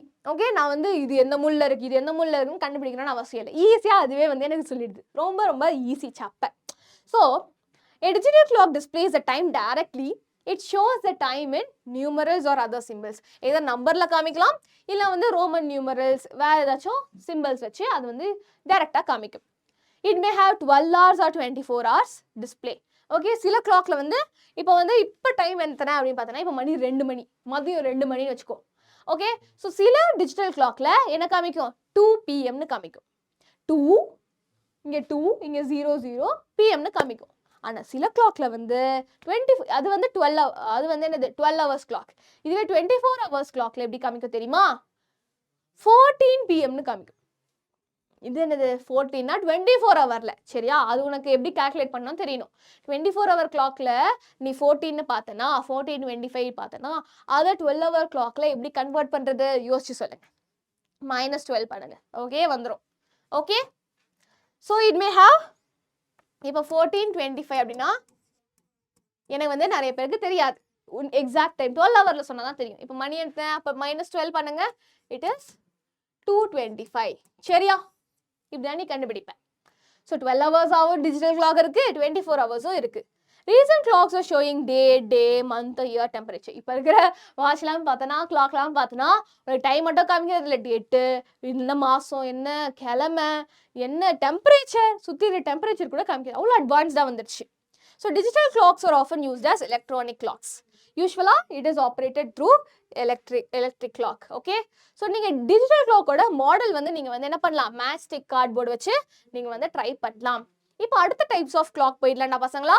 These types of clock based on working mechanism. இப்போ நம்ம clocks வந்து based on the display நம்ம 2 பார்த்தோம். இப்போ based on the working mechanism நம்ம 2 clock பார்க்க போறோம். சரியா? இன்னும் கொஞ்ச நேரத்தில் நம்ம செஷனை முடிச்சிடலாம். ஒரு 10 to 15 minutes போதும், அவ்வளோதான். ஸோ இது என்ன கிளாக் அப்படின்னு பார்த்தோன்னா ஃபர்ஸ்ட் வந்து quartz clock, next atomic clock. Quartz கிளாக்னா என்ன, அட்டாமிக் கிளாக்னா என்ன பார்க்கலாமா? Are you ready? ஒன்றும் பெரிய விஷயம் இல்லை. இப்போ நிறைய பேர் வந்து பார்த்து முடியல அப்படின்னா போய் பாஸ் பண்ணிட்டு தண்ணி குடிச்சிட்டு அப்புறம் வந்து பாருங்க. புரியுதா? ஸோ ஃபர்ஸ்ட் என்னது அப்படின்னு பார்த்தோன்னா quartz clock, next atomic clock. Quartz கிளாக்னா என்ன? குவார்ட்ஸ் கிளாக்னா என்ன மேம்? குவார்ட்ஸ் கிளாக் தான் மேம் தமிழ்ல. ஆமாண்டா. இப்போ எந்த மெக்கானிசம்ல அது வந்து டைம் காமிக்குது அப்படின்னு தெரியணும்ல. ஸோ குவார்ட்ஸ்ன்றது ஒரு ஒரு கல்லுன்னு வச்சுக்கோ. ஓகே, குவார்ட்ஸ்ன்றது ஒரு டைப் ஆஃப் கல்லு. Okay, these clocks are activated by electronic oscillations which are controlled by a quartz crystal. Okay, இந்த குவார்ட்ஸ் கிறிஸ்டல்ல என்ன ஆகும், உனக்கு ஆசிலேஷன்ஸ் நடக்கும், மின்னணு அலைவுகள் அங்க அந்த கல்ல வந்து உனக்கு நடக்கும். அந்த குவார்ட்ஸ் கிறிஸ்டல்ல நிறைய ஆசிலேஷன்ஸ், நிறைய வைப்ரேஷன்ஸ் நடக்கும். ஓகே, அந்த வைப்ரேஷன்ஸை வச்சுதான் இது வந்து இந்த குவார்ட்ஸ் கிளாக்ல உனக்கு என்ன பண்ணும், டைம் வந்து மெஷர் பண்ணும். புரியுதா? நல்லா கவனி. இந்த குவார்ட்ஸ் கிறிஸ்டல் இருக்குல்ல, அதுல உனக்கு சில வைப்ரேஷன்ஸ் நடக்கும், எலக்ட்ரானிக் அந்த ஆசிலேஷன்ஸ் நடக்கும். ஓகே, ஸோ இந்த frequency of a vibrating crystal, அந்த கல்லுல வந்து உனக்கு சில வைப்ரேஷன்ஸ் நடக்கும். அதோட ஃப்ரீக்வன்சியை வச்சு நம்ம என்ன பண்றோம், நம்ம இந்த குவார்ட்ஸ் கிளாக்கை டிசைன் பண்றோம். நல்லா கவனிங்க. குவார்ட்ஸ் கிளாக்ன்றது, குவார்ட்ஸ்ன்றது ஒரு கல்லு. ஓகே, அது that is a vibrating crystals, அதில் வைப்ரேஷன்ஸ் நடக்கும். அந்த வைப்ரேஷன்ஸோட ஃப்ரீக்வன்சி, அதோட அதிர்வெண்ணை வச்சு தான் நம்ம என்ன பண்ணுறோம், நம்ம இந்த குவார்ட்ஸ் கிளாக்கை டிசைன் பண்ணுறோம். அந்த வைப்ரேஷன்ஸ் வச்சு தான் நம்ம டைம் கால்குலேட் பண்ணுறோம். So these clocks are activated by electronic oscillations which are controlled by a quartz crystals. இந்த குவார்ட்ஸ் கிறிஸ்டல்ஸில் சில வைப்ரேஷன்ஸ் இருக்கா, இந்த வைப்ரேஷன்ஸ் வந்து ரொம்ப ரொம்ப அக்யூரேட்டாக இருக்கும். ஓகே, ரொம்ப அக்யூரேட்னா ஒரு பர்டிகுலர் இன்டர்வல், ரொம்ப பர்டிகுலர் இன்டர்வல்ல அந்த வைப்ரேஷன்ஸ் நடந்துகிட்டே இருக்கும்.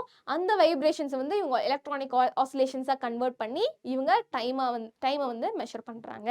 புரியுதா?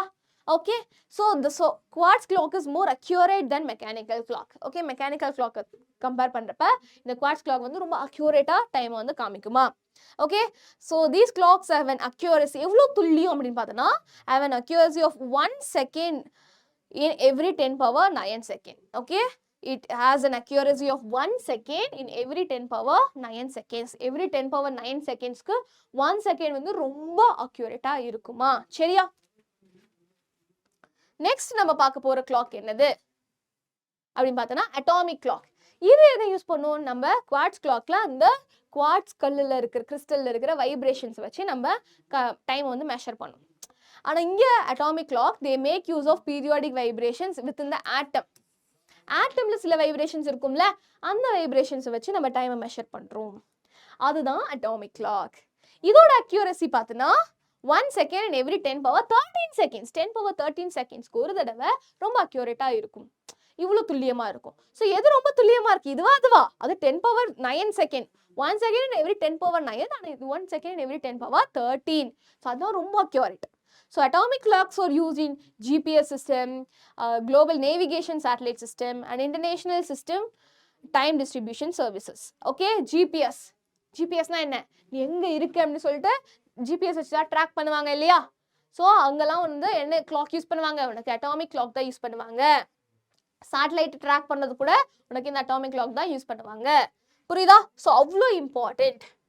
ஸோ நீங்கள் சண்டையல், சூரிய கடிகாரம், அதாவது சூரியன் வந்து சூரியனை வச்சு, சூரியனோட மூமெண்ட் வச்சு நம்ம என்ன பண்ணலாம், நம்ம டைமை மெஷர் பண்ணலாம்.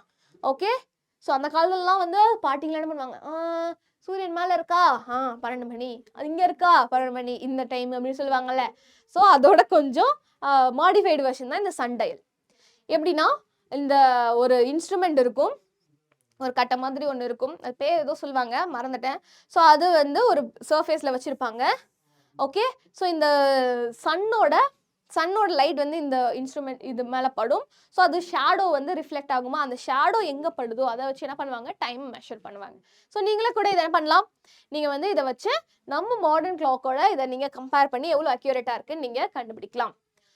ஸோ கிரீன்விச் மீன் டைம்னு ஒன்று இருக்குது. கிரீன்விச் சராசரி நேரம் is a mean solar time at the Royal Observatory located at Greenwich in London. லண்டன்ல ராயல் அப்சர்வேட்டரி கிரீன்விச்ல இருக்கு.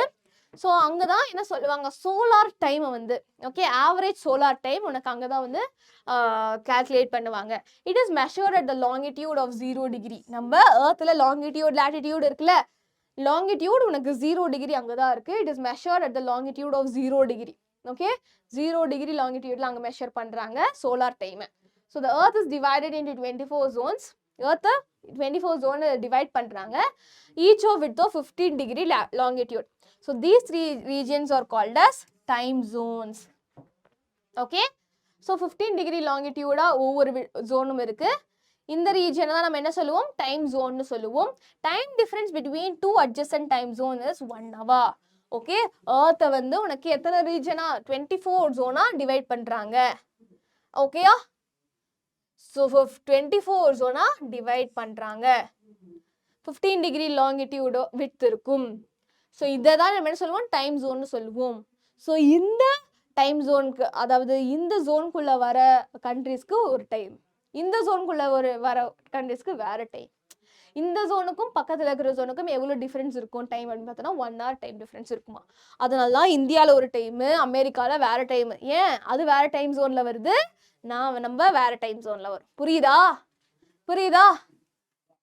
Time difference between 2 adjacent time zone is 1 hour.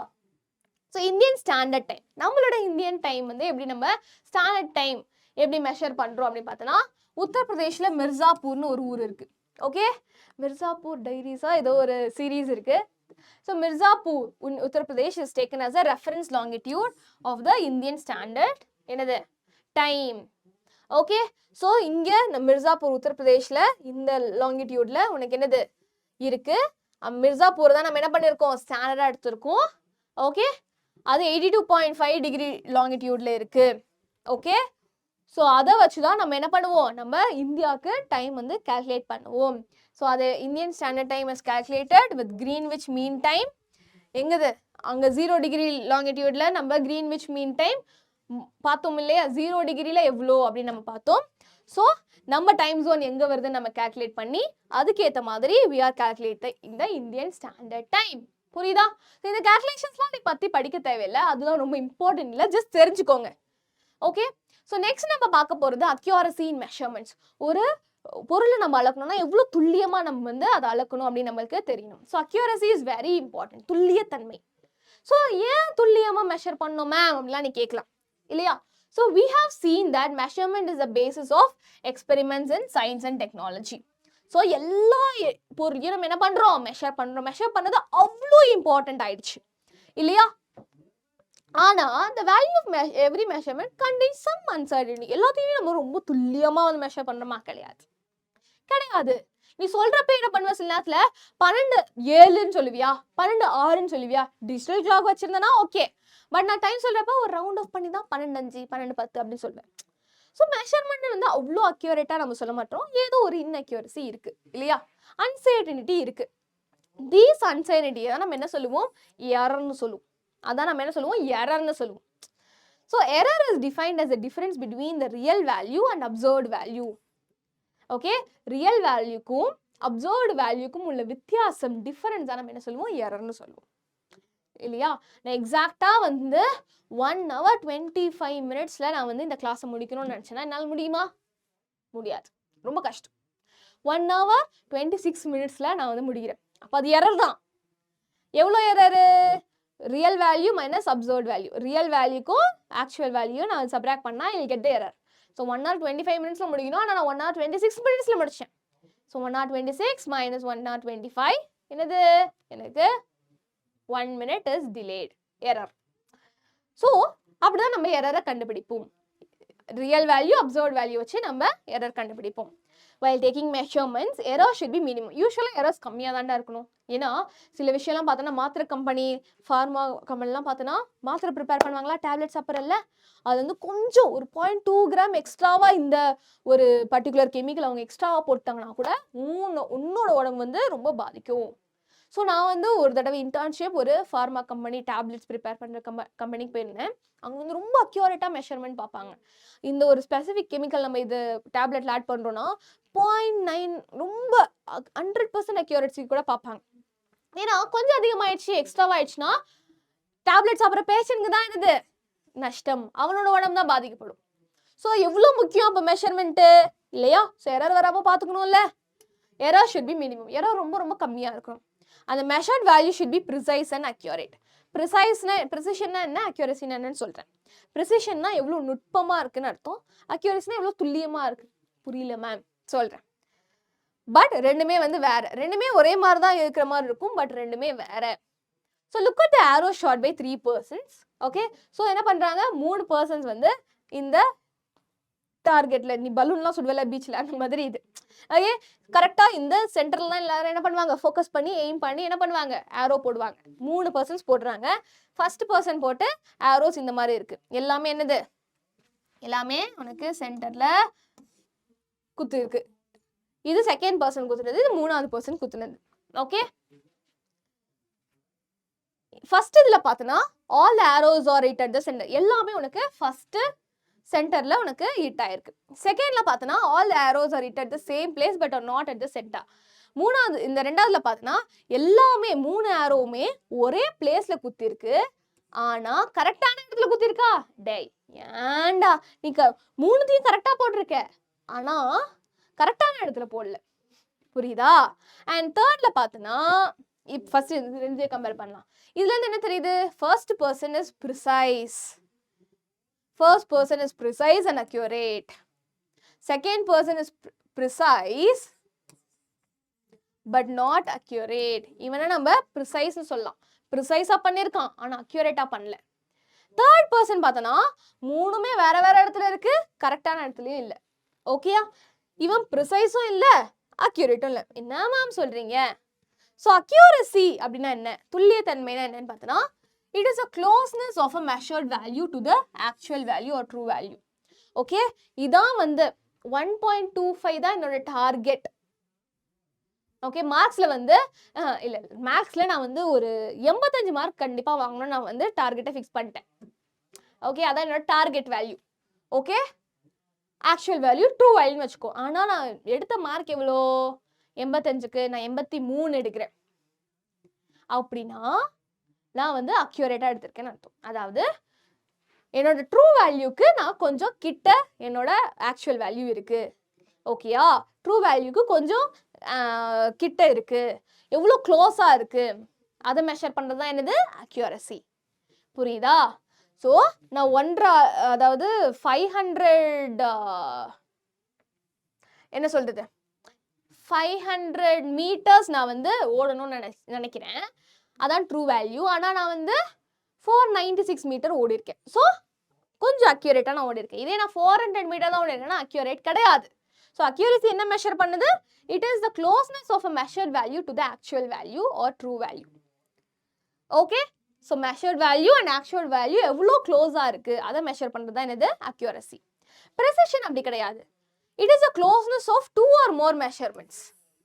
அதாவது எக்ஸ்பெரிமெண்ட் பண்றப்ப என்ன பண்ணுவோம், நாங்க வந்து இங்க இருந்து ஒரு பாலை உருட்டி விடுறோம்.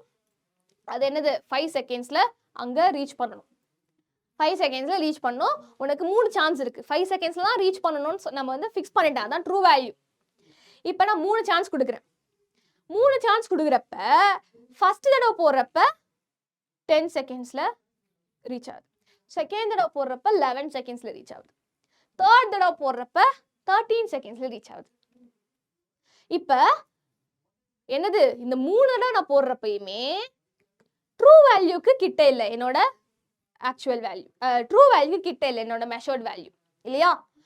போட்டது எல்லாமே ட்ரூ வேல்யூக்கு தூரமா இருக்கு. So it is not accurate. ஆனா நான் அந்த 3 தடவையுமே அந்த மெஷர்ட் வேல்யூ என்னது, மூணுமே பக்கத்து பக்கத்துல இருக்கு. 10, 11, 12, 13 10, 11, 13 மூணுமே வந்து பக்கத்து பக்கத்துல இருக்கு. ஸோ அந்த மெஷர்ட் வேல்யூ பக்கத்து பக்கத்துல இருக்கு. அதுவும் அதுக்கிட்ட இருக்கிற க்ளோஸ்னஸை மெஷர் பண்றது தான் என்னது, ப்ரெசிஷன். புரியுதா? இப்போ நீங்க பாத்தீங்கன்னா இங்க அவன் வந்து ட்ரூ வேல்யூலே இதுதான் வந்து அவனோட டார்கெட்லயுமே என்ன பண்ணிருக்கான், 3 தடவையுமே வந்து கரெக்டா போட்டிருக்கான்.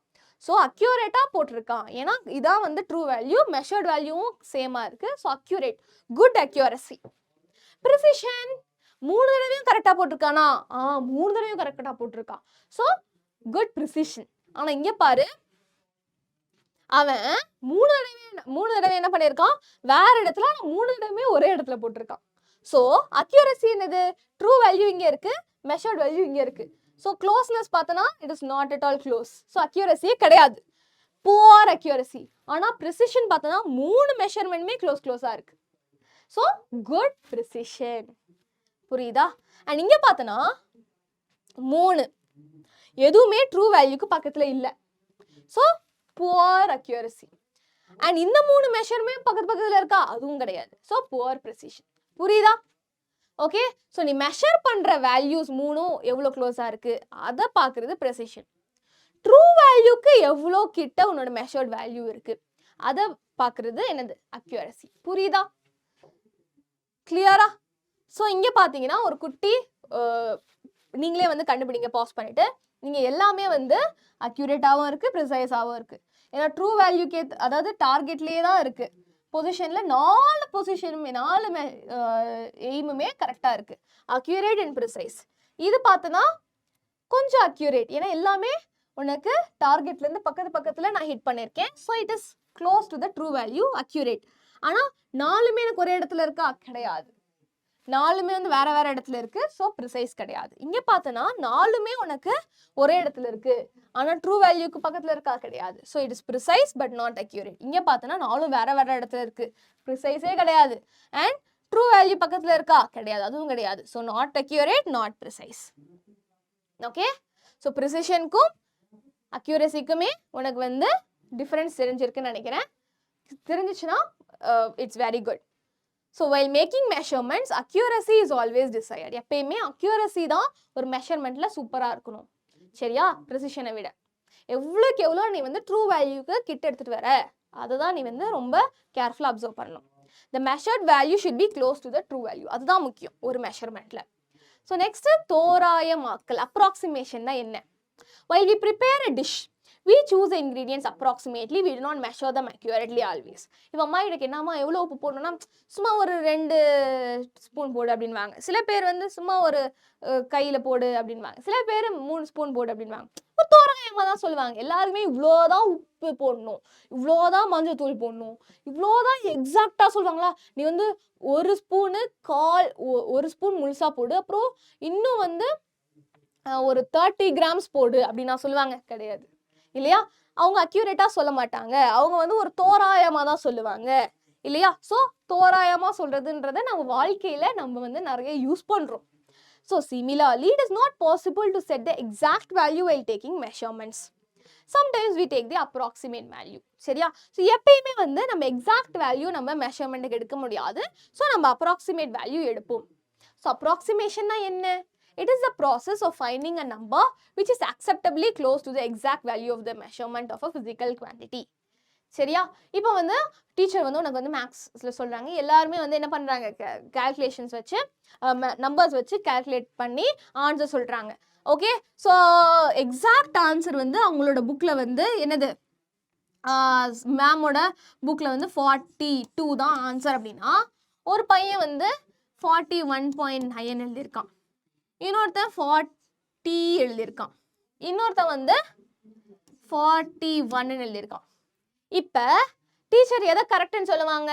டீச்சர் வந்து 41.9 கரெக்டுன்னு சொல்லுவாங்க. ஏன்னா அதுதான் வந்து என்னது? ஓரளவுக்கு உன்னோட ட்ரூ வேல்யூக்கு மேட்ச் ஆகுது. சரியா? It is the process of finding a number which is acceptably close to the exact value of the measurement of a physical quantity. புரியுதா? 5 மீட்டர் கிளாத்னா அது 4.998 மீட்டராக இருந்தால் கூட நம்ம என்ன பண்ணுவோம்? அதை அக்செப்ட் பண்ணிப்போம் இல்லையா? அதுதான். ஓகே, 1 லிட்டர் தண்ணினா 1 லிட்டர் தண்ணி குடிக்கிறப்ப அதில் வந்து ஒரு 1/4 மில்லிலிட்டர் கம்மியாக இருந்துச்சுன்னா கூட நம்ம வந்து 1/4 மில்லிலிட்டரில் கொஞ்சம் மில்லிலிட்டர் கம்மியாக இருந்துச்சுன்னா கூட நம்ம அக்செப்ட் பண்ணிப்போம் இல்லையா? அந்த மாதிரி தான். So it is an estimation of a number obtained by rounding off a number to its nearest placed value. சரியா? ஸோ நம்ம என்ன பண்ணுறோம்? 41.9 நம்ம ஒரு ரவுண்ட் ஆஃப் பண்ணி 42 எடுத்துகிட்டு வந்துடுறோம் இல்லையா? So when the data are inadequate, physicists are in need of an approximation to find the solution for problems. Data கரெக்டாக நம்மளுக்கு கிடைக்காதப்ப 41.9 தான் இருக்குது அப்படின்னா 42 யாருக்கும் வரல அப்படின்னா 41.9 தான் கரெக்டாக எடுத்துக்கணும். சரியா? ஸோ வேறு வழி இல்லை. ஸோ அதுதான் வந்து அப்ராக்சிமேஷன் பண்ணுறாங்க. Approximations are usually based on certain assumptions having a scientific background and they can be modified whenever accuracy is needed. Maximum accuracy இருக்கணும்டா approximation பண்ணுறப்ப நீ 40யும் 42யுமே வந்து அப்ராக்சிமேட் பண்ண முடியாது. 41.9 தான் 42 நீ எடுத்துக்க முடியும். ஸோ சயின்டிஃபிக் ரூல்ஸ் இருக்குது நீ அப்ராக்சிமேட் பண்ணணும்னா. ஸோ அந்த ரூல்ஸை ஃபாலோ பண்ணாதான் யூஸ்வலாக அக்யூரேட்டாக இருக்கும். ஒரு மெஷர்மெண்ட் சும்மா இல்லை, அக்யூரேட்டாக இருந்தால் தான் அது அக்செப்டட், இல்லைனா அவ்வளோதான். ஏன்னா மெஷர்மெண்ட்ஸ் எல்லா வாழ்க்கையிலுமே ரொம்ப ரொம்ப இம்பார்ட்டன்ட். கொஞ்சம் நீ வந்து நான் வந்து 3 grams எனக்கு வந்து இந்த கெமிக்கல் வந்து எனக்கு என்ன பண்ணணும், நான் வந்து இந்த மாத்திரையில் போடணும் அப்படின்னு சொல்கிறாங்கன்னா, நான் வந்து சரி பரவாயில்ல நம்ம 4 grams போட்டுக்கலாம் என்ன சொல்ல முடியுமா? முடியாது. போட்டேன்னு வை அவ்வளோதான். மாத்திரை சாப்பிட்ற பேஷண்ட். ஸோ அதனால 2.99 இருந்தாலும் அக்செப்ட் பண்ணலாமா? So there is some scientific background. So background ப்ராப்பராக இருக்கணும். சரியா? ஸோ ப்ராப்பராக சயின்டிஃபிக்காக இட் ஷுட் பி ரைட். நீ அப்ராக்சிமேட் பண்ணலாம்னு சொல்லிட்டு it should be right. So calculate approximate heart beat of a man in a day. Okay, so அதாவது approximate heart beat ஒரு நாளைக்கு எவ்வளோ இருக்கும் அப்படின்னு உன்னை கண்டுபிடிக்க சொல்கிறாங்க. ஸோ ஒரு நிமிஷத்துக்கு இத்தனை ஹார்ட் பீட் அப்படின்னாங்க. 1 minute 75 ஹார்ட் பீட்ஸ்னா ஒரு நாளைக்கு எவ்வளோ ஹார்ட் பீட்ஸ்னு நீ கண்டுபிடிக்கணும். ஒரு நாளைக்கு எவ்வளோ மினிட்ஸ்னு கண்டுபிடி. அதுக்கு எவ்வளோ ஹவர்ஸ்ன்னு தெரியணும், ஒவ்வொரு ஹவரில் எத்தனை மினிட்ஸ்னு தெரியணும். ஸோ மொத்தமாக எவ்வளோ மினிட்ஸ் அப்புறம் இன்டு 75 போட்டோன்னா எவ்வளோ ஹார்ட் பீட்ஸ் இருக்கும். ஓகே, அதை நீங்கள் அப்ராக்சிமேட் ஹார்ட் பீட் சொல்கிறாங்க. சரியா? ஸோ ரவுண்டிங் ஆஃப் ரொம்ப இம்பார்ட்டண்ட், ரொம்ப ரொம்ப இம்பார்ட்டண்ட்டான கான்செப்ட். நல்லா கவனிங்க. ஸோ கால்குலேட்டர்ஸ் நம்ம யூஸ் பண்ணுறோம்ல, எல்லாத்துக்குமே நம்ம கால்குலேட்டர்ஸ் தான் யூஸ் பண்ணுறோம் இல்லையா? பெரிய பெரிய கால்குலேஷன்ஸ்க்கு நம்ம கால்குலேட்டர் தான் யூஸ் பண்ணுவோம். ஸோ கால்குலேட்டரில் பார்த்தோன்னா உனக்கு இப்போ நான் ஒன்று ஒரு கால்குலேஷன் போடுறேன், எனக்கு ஆன்சர் 1.34567 இவ்வளோ பெரிய வேல்யூ வருது. ஆனால் நீ இதை தான் நீ வந்து மென்ஷன் பண்ணுவியா ஒரு நோட்புக்கில்? கிடையாது. ஏன் மேம், நான் ஒரு 1.23 ஸ்டாப் பண்ணிடுவேன் மேம். யார் உனக்கு சொன்னா அந்த மாதிரி? எங்கள் மேம் தான் சொன்னாங்க. மேம் ஏன் சொன்னாங்க? ஸோ ஒரு ரூல் இருக்கு. இவ்வளோ பெரிய நம்பர் நீ எழுதணும்னு அவசியம் இல்லை. நம்ம வந்து என்ன பண்ணுறோம், நம்ம இதை ரவுண்ட் ஆஃப் பண்ணுறோம், முழுமையாக்கிடுறோம். அந்த ப்ராசஸ் தான் என்ன பண்ணுறோம், நம்ம முழுமையாக்குறோம், ரவுண்ட் ஆஃப்னு சொல்லுவோம். Okay, the result given by a calculator has too many digits. நிறைய digits கொடுக்குதுல. Hence a result containing one more digit should be rounded off. So நிறைய digits இருந்துச்சுன்னா நம்ம என்ன பண்ண போறோம், round off பண்ண போறோம். The technique of rounding off is used in many areas of physics. Okay, rounding off எப்படிலாம் பண்ணலாம் அப்படின்னு பார்த்தோம்னா there are some rules டா பசங்களா. That is very important. Decide which is the last digit to keep. Leave it the same if the next digit is less than 5. Increase it by 1 if the next digit is 5 or greater than 5. Okay, நம்ம எந்த டிஜிட்டை வந்து கடைசியில் வைக்க போகிறோம் அது உனக்கு தெரியும். Okay, for example சில பேர் சொல்லுவாங்க, சில டீச்சர் சொல்லுவாங்க, எனக்கு பாயிண்ட்டுக்கு அப்புறம் 2 டிஜிட் வேணும் அப்படின்னு சொல்லுவாங்க. ஸோ நீ 2 டிஜிட்டோட ஸ்டாப் பண்ணணும் அப்படின்னு உனக்கு தெரியணும். இப்போ அந்த 2 டிஜிட்டோட நான் ஸ்டாப் பண்ணணும் அப்படின்னா நான் எப்படி ரவுண்ட் ஆஃப் பண்ண போகிறேன் அப்படின்னு உனக்கு தெரியணும். Leave it the same if the next digit is less than 5. For example 1, இப்போ நான் இந்த டிஜிட் தான் என்ன பண்ண போகிறேன், கடைசி டிஜிட்டாக வைக்க போகிறேன். இப்போ 5க்கு கீழே இருக்குது, 3 இருக்குன்னா நான் 1.23ன்னு அப்படியே விட்டுடலாம். 1.23ன்னு அப்படியே விட்டுடலாம். இப்போ இந்த டிஜிட் வந்து 5க்கு மேலே இருக்குது. ஓகே, ஸோ இப்போ இங்கே வந்து இந்த டிஜிட் வந்து 5க்கு மேலே இருக்குது அப்படின்னா ஃபார் எக்ஸாம்பிள் 9 இருக்குது அப்படின்னா என்ன சொல்கிறாங்க அவங்க, increase it by 1 if the next digit is 5 or greater than 5. So இப்போ இது வந்து என்னது 5க்கு மேலே இருக்குது. So I increase it by 1. So இந்த 2ஓட நான் என்ன பண்ணுவேன், 1 ஆட் பண்ணனா ஐ கெட் 1.3. ஸோ 1.3 நான் ரவுண்ட் ஆஃப் பண்ணிப்பேன். புரியுதா? So there are some rules for rounding off. Okay, so just நீங்கள் ரூல்ஸ் மட்டும் ஞாபகம் வச்சுக்கோங்க. மேபி எக்ஸாம் டைமில் ரவுண்டிங் ஆஃப் ஏதாச்சும் கொஷின்ஸ் இருந்துச்சுன்னா உனக்கு நான் கண்டிப்பாக என்ன பண்ணுறேன் நான் வந்து சொல்லி கொடுக்குறேன். ஓகே, ஸோ நல்லா ஞாபகம் வச்சுக்கோங்க. 1.23 அப்படின்னா இந்த டிஜிட் வந்து எனக்கு வந்து 5 விட கம்மியாக இருக்குன்னா 1.23 அப்படியே விட்டுருவேன். 2 வந்து சேஞ்ச் ஆகாது. பட் சப்போஸ் இது 1.27 அப்படின்னு இருக்குது அப்படின்னா 5க்கு மேலே இருக்குது. ஸோ நான் என்ன பண்ணுவேன், இந்த டிஜிட்டை இதை மாற்றிடுவேன். ஸோ 1.3ன்னு மாற்றிடுவேன். So this are some of the rules. So rules என்ன ஞாபகம் வச்சுக்கோங்க, that is very important. Round off the number 1.864 to 2 decimal places. Okay, 2 decimal places க்கு நான் எடுத்துட்டு வரணும். 1.864. சரியா? ஸோ இது வந்து it is less than 5. It is less than 5. So என்ன பண்ண முடியாது, நான் இதை சேஞ்ச் பண்ணவே முடியாது. ஸோ நான் என்ன பண்ணலாம், 1.86ன்னு அப்படியே விட்டுறணும். Okay, So 1.86 is the right answer. Suppose உனக்கு 1.869 இருக்குன்னு வச்சுக்கோ, என்ன பண்ணுவேன், இந்த டிஜிட் லாஸ்ட் டிஜிட் வந்து எனக்கு 5க்கு மேலே இருக்கு. ஸோ நான் என்ன பண்ணுவேன், இதை +1 பண்ணுவேன், இன்க்ரீஸ் இட் பை 1 போட்டிருந்தோம்ல. ஸோ 1.87 அப்போ என்னோட ஆன்சராக இருக்கும். புரியுதா? இதான் ரவுண்டிங் ஆஃப். இதான் என்னது, rounding off. Round off the number 1.868. So இது this digit it's greater than 5. So நான் இதை என்ன பண்ணுவேன், இன்க்ரீஸ் பை 1. ஸோ 1.87 தான் என்னோட கரெக்டான ஆன்சர். புரியுதா? ஸோ என்னென்ன படித்தோம், நம்ம ஃபிசிக்கல் குவான்டிட்டிஸ் பற்றி படித்தோம். What are the 7 base quantities, and அதில் நம்ம 4 பேஸ் குவான்டிட்டிஸ், டெம்பரேச்சர் அதோட unit, electric charge electric current பற்றி படித்தோம், அண்ட் அமௌண்ட் ஆஃப் சப்ஸ்டன்ஸ் பற்றி படித்தோம், லூமினஸ் இன்டென்சிட்டி பற்றி படித்தோம், different types of clocks படிச்சோம், atomic clock based on display வந்து நம்ம analog clock digital clock ன்னு படிச்சோம், and based on the mechanism atomic clock quartz clock ன்னு படிச்சோம், and atomic clock எப்படி ஒர்க் ஆகுது, quartz clock எப்படி ஒர்க் ஆகுதுன்னு பார்த்தோம். accuracy னா என்ன, எவ்வளோ துல்லியமா இருக்கு ஒரு மெஷர்மெண்ட் பார்க்குறது accuracy, and ப்ரெசிஷன் என்ன, எவ்வளோ மெஷர்ட் வேல்யூல எவ்வளோ க்ளோஸாக அந்த மெஷர்ட் வேல்யூல இருக்கு, எவ்வளோ நுட்பமாக இருக்கு, அதுதான் என்ன சொல்லுவோம், நம்ம ப்ரெசிஷன் சொல்லுவோம். அண்ட் அப்ராக்சிமேஷன் எதுக்கு முக்கியம் அப்படின்னு நம்ம வந்து பார்த்தோம் இல்லையா. So these are the things that we saw in today's chapter. So பசங்களாம் ரொம்ப யூஸ்ஃபுல்லாக இருக்கும்னு நினைக்கிறேன். யூஸ்ஃபுல்லாக இருந்துச்சுன்னா கண்டிப்பாக கமெண்ட் செக்ஷனில் இட்ஸ் வெரி யூஸ்ஃபுல் மேம் அப்படின்னு நீங்கள் சொல்லுங்கள். So lot of things we have studied here இல்லையா. 7 பேஸ் குவான்டிட்டிஸ், ஒவ்வொரு பேஸ் குவான்டிட்டிஸ் அதோட யூனிட் படித்தோம். ஸோ பசங்களா இதெல்லாம் வந்து நீ வந்து செக்லிஸ்ட் போட்டு படிங்க, ரிவைஸ் பண்ணுங்க. 7 பேஸ் குவான்டிட்டிஸ் அண்ட் அதோட யூனிட்ஸ், அண்ட் அதுக்கப்புறம் கிளாக்ஸ் பற்றி படித்தோம், different types of clocks, and accuracy and precision, and கடைசியாக நம்ம அப்ராக்சிமேஷன் பற்றி படித்தோம். ஸோ பசங்களா திரும்ப ரிவைஸ் பண்ணுங்க அண்ட் ப்ராப்ளம்ஸ்லாம் சால்வ் பண்ணுங்க, திரும்ப நீங்களே தனியாக சால்வ் பண்ணுங்க. அண்ட் புக் பேக் கொஷின்ஸ் நீங்களே வந்து சால்வ் பண்ணிவிட்டு எனக்கு ஆன்சர்ஸ் வந்து ட்ரை பண்ணுங்கள். பிகாஸ் நானே எல்லாத்தையும் போட்டேன்னா இட்ஸ் நாட் குட். நீங்களே எனக்கு ட்ரை பண்ணி book back questions solve ma'am அப்படின்னு நீங்கள் கமெண்ட் செக்ஷனில் போடுங்க. So yes, we are done with this chapter. I hope so இந்த செஷன் வந்து நல்லா யூஸ்ஃபுல்லாக இருக்கும்னு நினைக்கிறேன். பசங்களா கண்டிப்பாக நம்ம சேனலுக்கு சப்ஸ்கிரைப் பண்ணிடுங்க and share with your friends. And நம்ம செஷனுக்கு இன்னும் லைக் போடாமல் இருந்தீங்கன்னா கண்டிப்பாக லைக் போட்டுடுங்க. இதே மாதிரி அடுத்த சாப்டரில் நம்ம மீட் பண்ணலாம் அடுத்த ஒன் ஷாட்டில். Until then, bye bye from Aishwarya ma'am. Thank you so much and take care, பசங்களா. Bye bye.